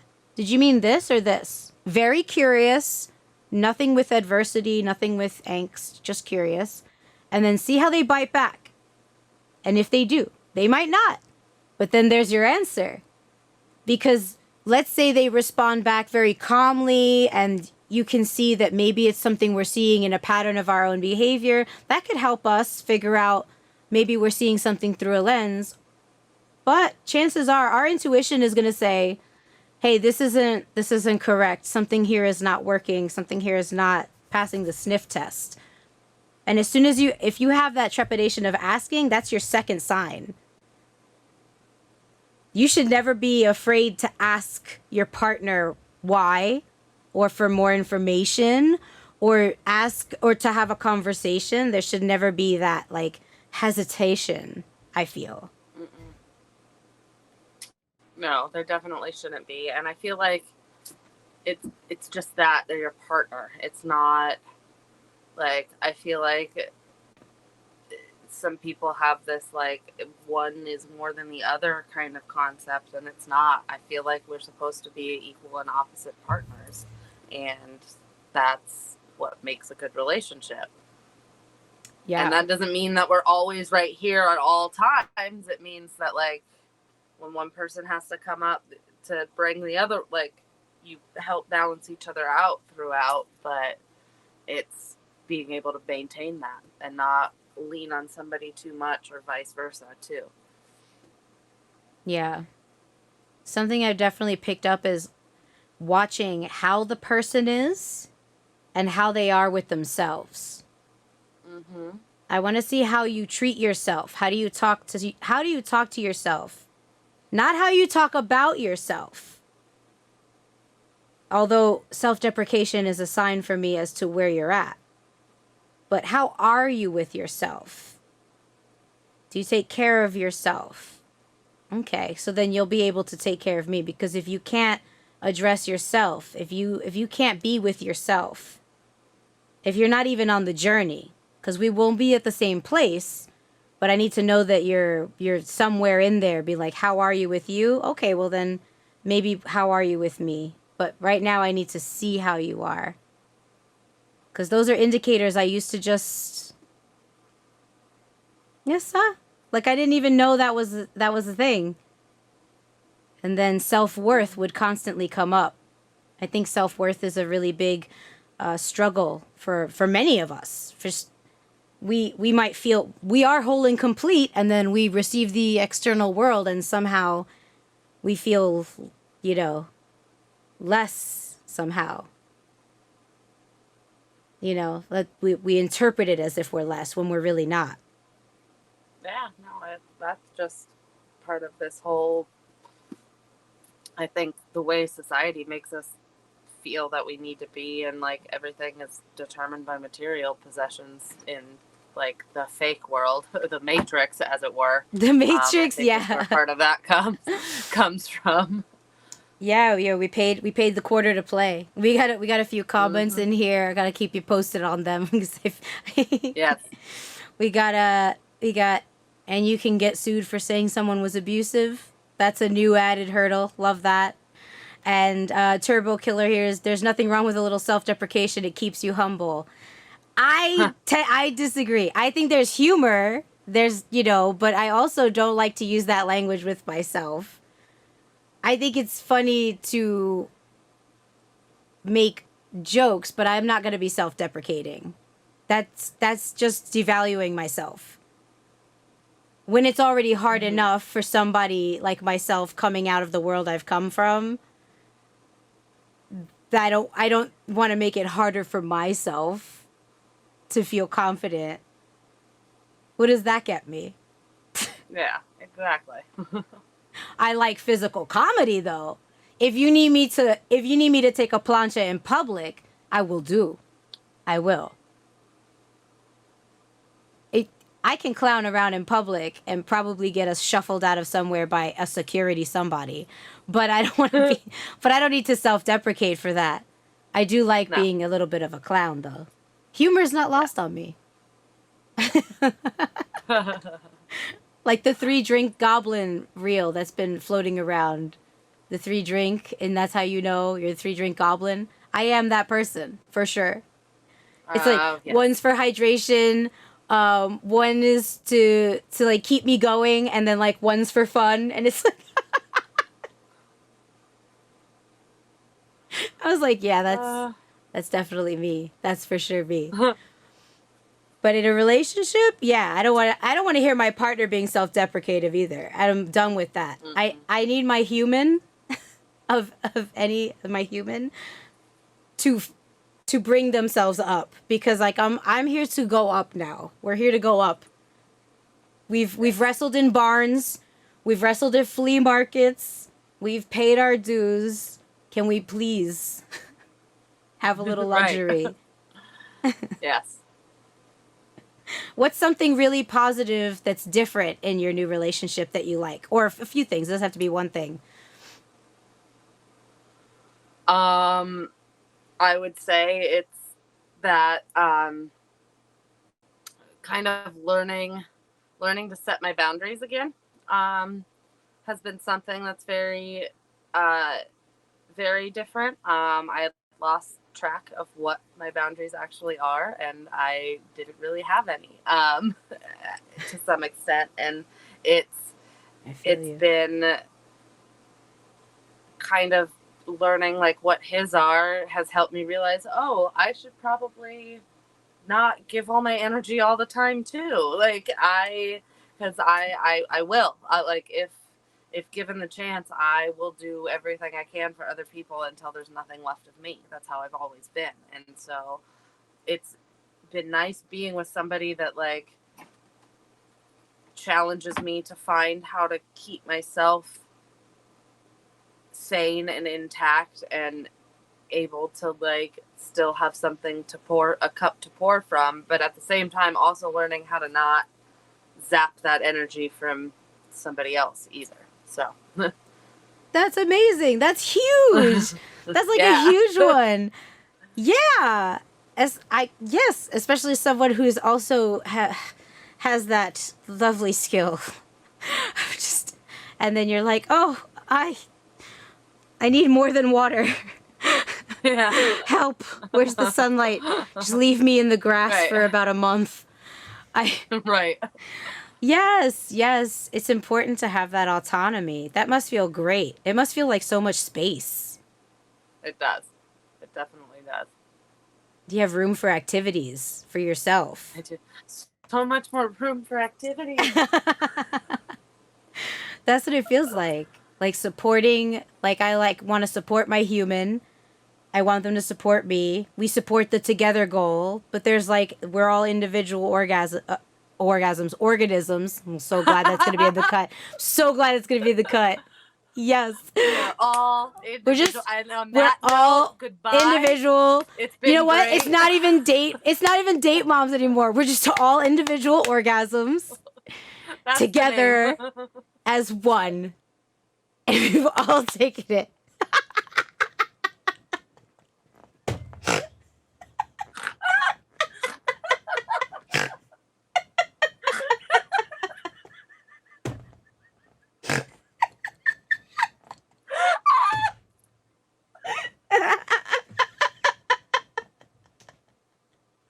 Oh my god. The world would be so much happier. Oh my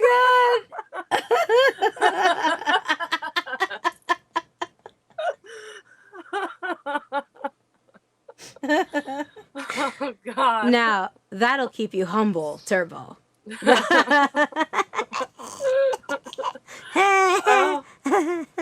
Oh my god. Act like It's I'm not good. gonna tweet that the second I'm off of here. Oh, I You hope know, you individual do.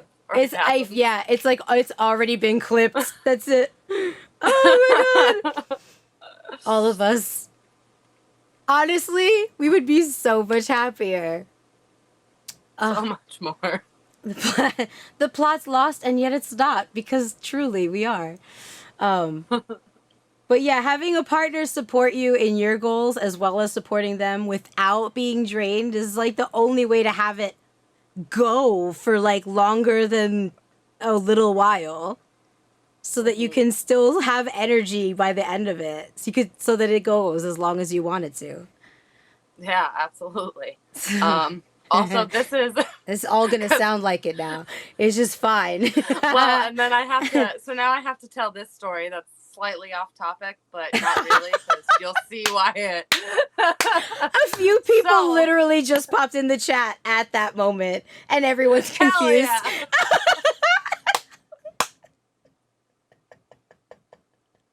You have to catch it on YouTube, y'all. Oh my god. Please share your story. Okay. So back in the day when I would go and do like all the church things and go to church all the time, Oh, this is good. I had to do a like where you like get up and you have to read the verse in front of the whole church, like pastor picked me that day. And I had the wonderful word Gentiles in my reading. And it did not come out Gentiles. It didn't come out Gentile. No, it was the genitals. I'm like 11. Oh, and 11 too. Oh my gosh. And it was a full house. Oh, yeah. Genitals. We are all orgasmed.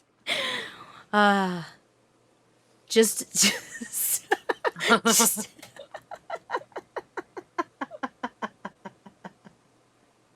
I was trying to combine the two and I can't even. Yeah, I don't know. Gentile orgasms. Genital. Genital orgasms. That should be a band name. Genital orgasms supporting each other through life's endeavors, autonomously, but together. Oh, we got a honk. Honk. I don't know what that means because I don't do Twitch. It's totally not. It's the do you remember when that goose game came out and there's the big goose that just causes problems and you're the goose? It's just a big white goose and he honks. And so the goose just goes up and just stirs shit. It's a great game. You're a goose and you go up to a farmer and you just mess with his whole day and you honk at him. And so you just cause problems honking. But also you go to horny jail and you can get the bonk. They somehow There's a lot going on in this. they've molded together for me because I am the goose. Honk.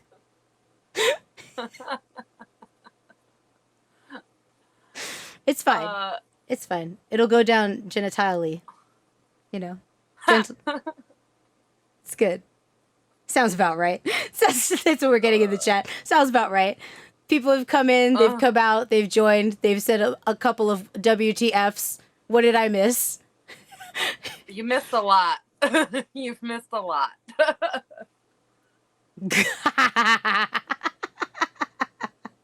It's gonna be great. But when I do upload this, you'll be able to see everything. It's good. It's gonna be great. I can't wait. Gosh, I'm trying to think if I had a slip up like that in class. I probably have. I can't think of anything that's gonna top that one though. I mean, you've definitely let something slip out while you're at Chikara. We all cussed. Oh yeah. Oh, I've dropped F-bombs. In Chikara for sure. It was tough. Oh yeah. It was easy until it wasn't. It's like easy until the moment you get like hit or like something happens and you're just like, Were you there? You weren't there the King of Trios where Aerostar had a flaming cannon and didn't tell Mike about it, were you? Oh my God, no, what?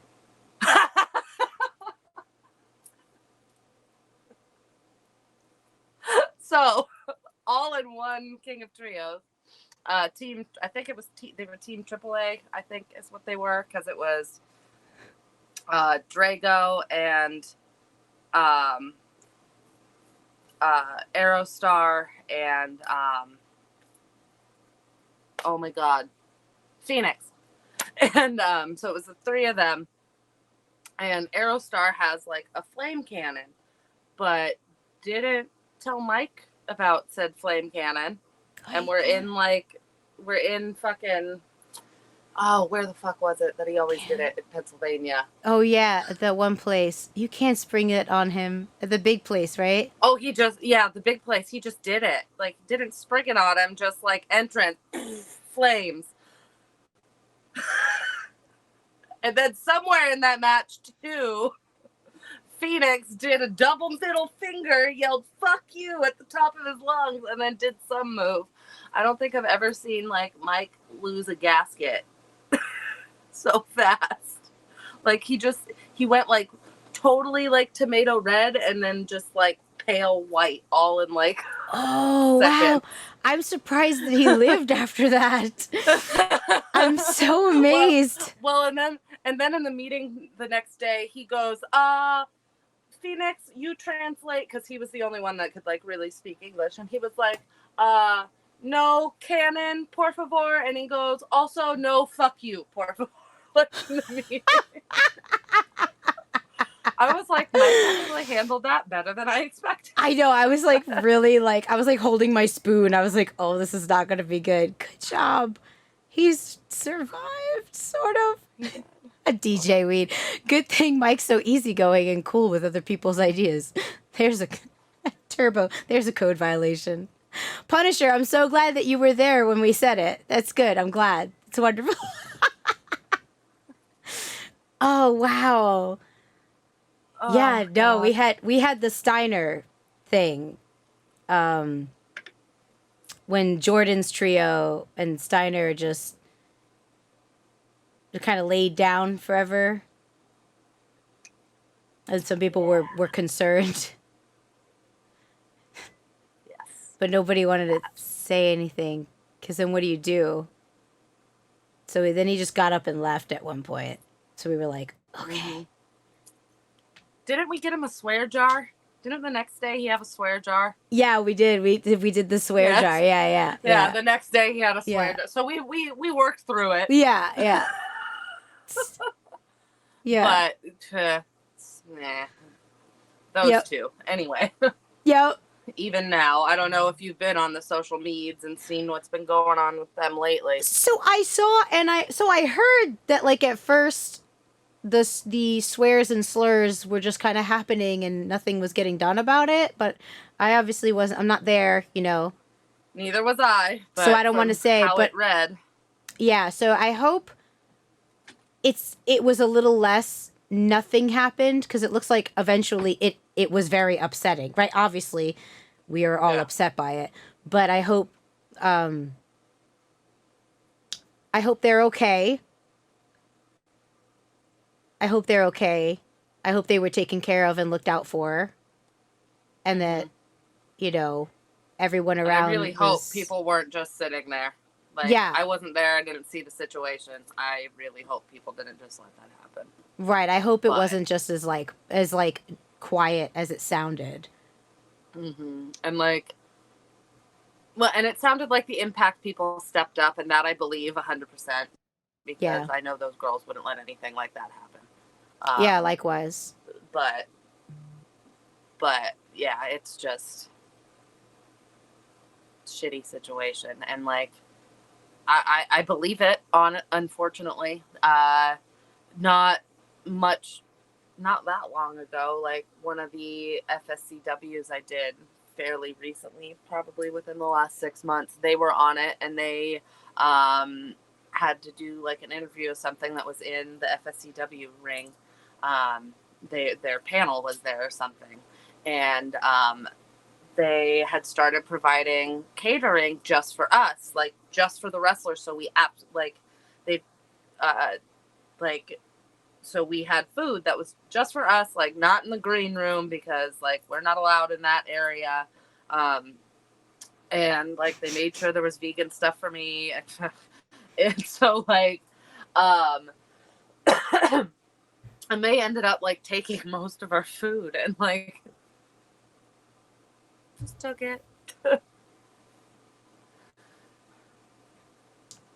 Why? I don't know. They had a whole green room full of shit. I remember the green room. I got in trouble for eating in the green room because there wasn't food for us. Yeah, the green room is a whole thing. Yeah. I guess it wasn't called the green room then, but yeah, that room, that area. But we didn't know where else to go. Yes. But that's... They just ate everybody's food. Yeah, they ate everybody's food. What about consideration? But... compassion. Those bellies. Yeah, I hope. But again, like you said, I hope more was done than it sounded like. Yeah. And I hope it opened some eyes, and we definitely, that's another thing that happens in wrestling, is I feel like people get a pass because people think that they're cool, and I don't think people should. And that isn't to say that, like, again, if people have learned and they've changed and they have truly are truly a different person, like, depending on the situation, like, I think there should still be room for redemption, but,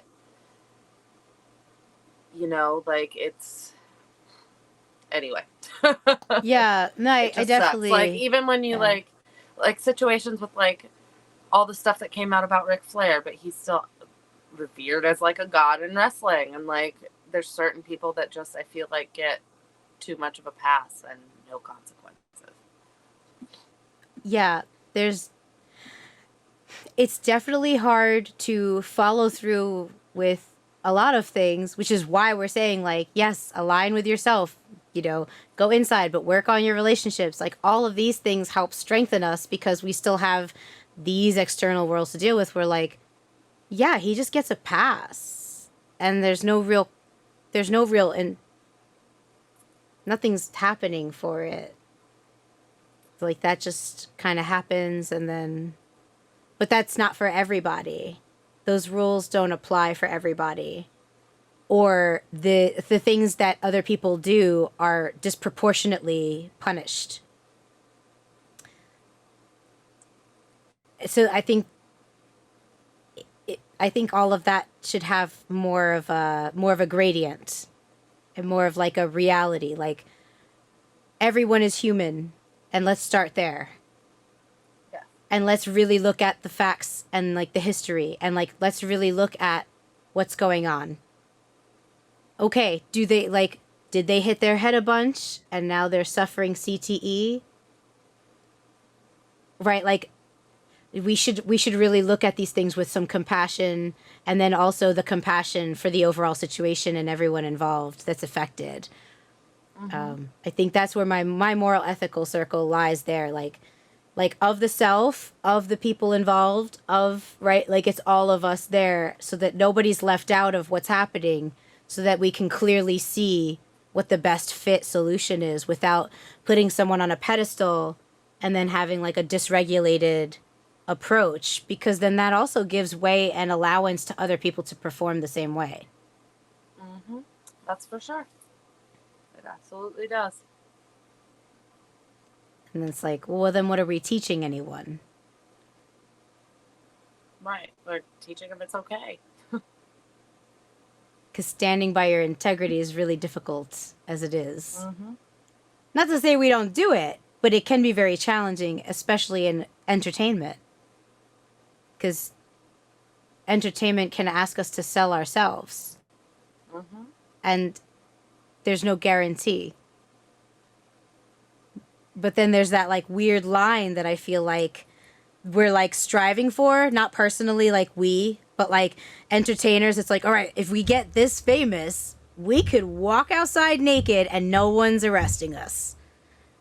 Not that we're doing that or that that's our goal, but it's just like this weird line of like, then we're in the other zone. We've taken the portal into Flare Zone, and we could be that.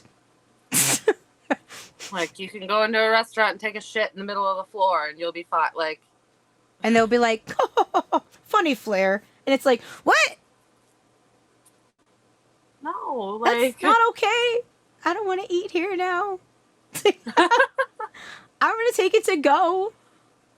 Like, I just wanted Waffle House, man, because it would be a Waffle House. It would be a Waffle House.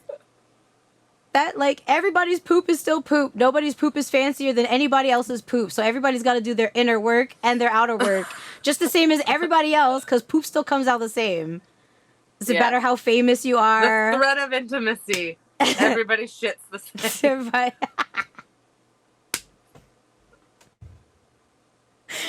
It all happens. We all do it. It's not glamorous. You can have a fancy toilet, but that's about it. If you're gonna do it in the store, we are all in the same level, especially if it's a Waffle House. I don't know how that will ever change, but that would be a lovely facet of our human nature that we have designed in our culture to adjust properly. Because I think there's a lot of humanness that needs to go, like how things have happened where you and I can say something and it will go totally sideways, or it will hit because they'll either see us transparently for who we are and are genuine, like, we're saying this thing because we want to help, or people will just decide to just take it to the left, and we don't have flare power or any other famous power. I guess it's, any of that star power. And there's no, like, shield for that. It would be nice to have a little bit more equality with that. Yeah, for sure. I don't know how that happens. Sure. Neither do I. But I'm going to certainly try and figure it out. Stupid face man goes, was any of really not already known with that asshole? I mean, Flair. I will never get why people worship him. I'm thinking Stupid Face Man said, you sure about that in regards to the poop situation? But yes, I am sure that everybody poops. And that all our poop is poop. Nobody has fancier Okay. poop. Maybe some corn every once in a while. This That's is getting true. gross, guys. You know what I mean? It's fine though. It's okay. We're all just we've covered the gambit. It's like I've got every I've got Crohn's disease. I ain't ashamed. No.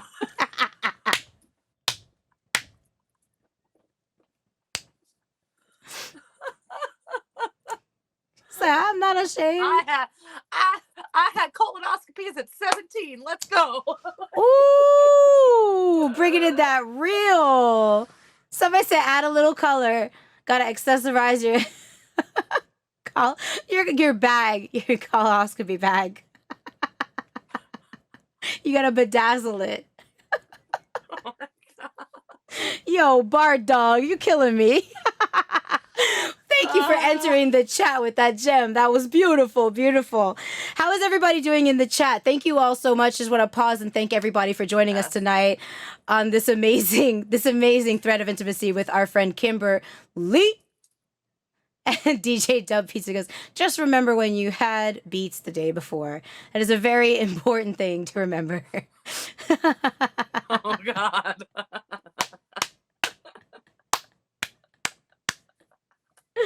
Yes. Yes. Wolf says they're great.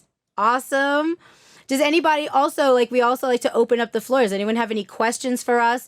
Anyone have anything they want to add or they want to they want us to dig deeper into? Obviously, we could. Mm-hmm. I'm just going to let that phrasing happen. I'm just going to let it sit. Yeah. I was gonna say I just caught the time, so I probably got a couple more minutes I can stick around before I gotta. I felt it. I was like, yeah, it's probably it's usually 2 hours or so. I bracket 6 to 9 because the numbers are fun, and Thank you. That's exactly how I laughed when I made the schedule. I was like, 6 to 9. It's nice. It's nice. It's so good. I swear to God, we're both in our 30s, guys. I swear. We're in our 30s.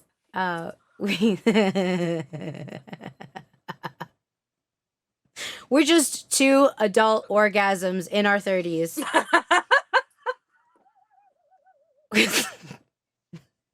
We're just 2 adult orgasms shitting in wind. In a Waffle House.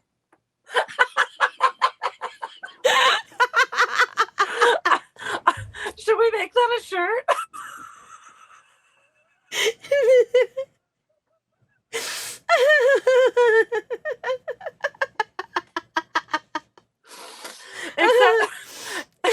Except as a shirt, I picture it as the ones when Chuck Taylor would sell shirts that somebody just wrote in on Sharpie. That's what that shirt would be. It would just be written in Sharpie. Just written in Sharpie. Absolutely. During a hurricane, someone Turbo's shit in a Waffle House during a hurricane.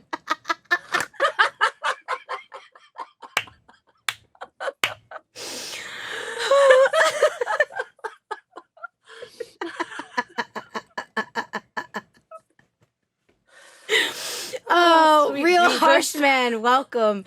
You actually caught us at the tail end here, which is funny. I'm just gonna leave. I can't say anything that's not on the. Just.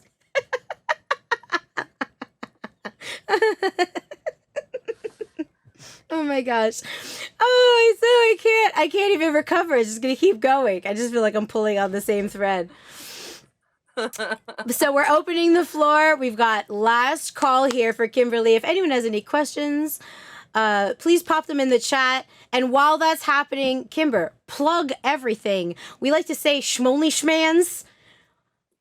Everyone subscribe to her flans, please. Put over all of your stuff. Where can they find you? I make lots of flan. I don't bake flan. It's all right. I'll make flan for you. I'll give you a flan. You and my... Ooh. But anyway. And we're back, folks. So social media. My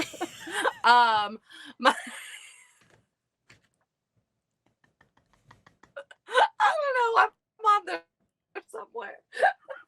I'm sweating. Oh God. Oh my Okay. God. Oh, it's good. It's good. It's healthy. It's Okay. healthy. It is. But so if you want to find me on social media, my Instagram, my Twitter, and my TikTok all have the same handle. It is at Kimber_Lee90. And then on my Flonely Flans, that is flonelyflans.com/Kimber_Lee90. And then I also have a YouTube channel that is the same thing, Kimber_Lee90. And I just opened a merch store, which is Kimberly Inc. LLC.bigcartel.com. Amazing.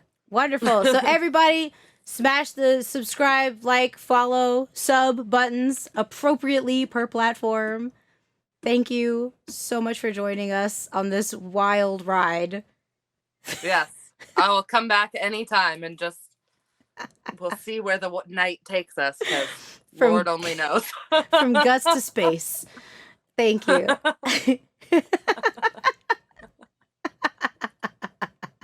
Love you guys.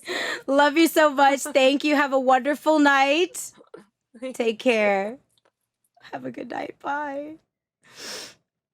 Oh my goodness.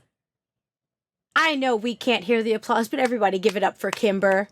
Give it up for Kimber. That was amazing. I love her so much, and I'm glad that we just got to talk and just hang out and share it with all of you. Thank you so much. Oh gosh, what a wonderful time. And yes, while it is not 9 o'clock, we're gonna go ahead and we're gonna call it early. I have so many good tidbits. There are a couple of things that I want to do just before checking out here. Our first episode, I was asked a couple of questions, like for resources, like who do I look to when I'm looking for either relationship things or inner work things. There are some Instagram accounts that I follow that I thought would be like an easy entry point. So I'm going to pop them in the Discord as well. Please, if you haven't checked it out, go ahead and click the link to our Discord. I welcome you with open arms. The shenanigans thread is the first thread you'll see, or the rules tab. It gets a little wild in there, but our forums are separate. So go ahead and like check the forums out, and you've got to like follow them, I think, because you won't see what's in them if I tag everyone in. I'm still learning the forums and how they work, but it keeps everything nice and tidy, so not everyone gets a notification all the time. This way your phone won't go off at all hours of the day. We are all very busy bees out there. And one person in particular that stood out is Jason Gaddis. He is a fellow relationship nerd, and that's JAYSONGADDIS. So I'll post him in the Discord for sure. And he has a lot of good perspectives that I enjoy on how he approaches relationships. And he likes to myth bust a lot. So without going too much into it and getting too too far into it, I do want to leave with just one of the ones I like, and then we will wrap for today. See your relationship as a deep spiritual path where you can become an adult, learn to feel your feelings, learn to empathize, become a better communicator, grow developmentally, become more psychologically flexible, get stronger through interpersonal conflict, adversity, and challenge, finally become who you are, which I think is an always thing. We always are learning who we are until the end, right? You get to have a do-over from hurtful past relationships. You can heal trauma. You can learn to become an amazing team player. You can become a better leader. You can start taking view of your partnership as a dojo or a classroom where you can never fail, but only improve over time. This is my big book for the threat of intimacy. And that is today's episode 2 of the threat of intimacy. Thank you all so much for joining. Please give us a follow here. Check out my YouTube channel, which would be under Solo Darling Creates, and my handle Solo Darling 219. I'm pretty sure. The link is here as well. Check out my dot card. My email address is there if you'd like to be a part of the show. If you have any questions or you want to email me something you'd like me to talk about on the show, it's solodarlingcreates.info@gmail.com. For TikTok, for updates on when I'm doing, what I'm doing, it's at Solo Darling. Or Loki's is at Loki, LOQUI _ the cattle dog. Because she does cute, fun stuff. And keep abreast of my Instagram because I post there often and I share lots of mental health and relationship things that I find all of the time.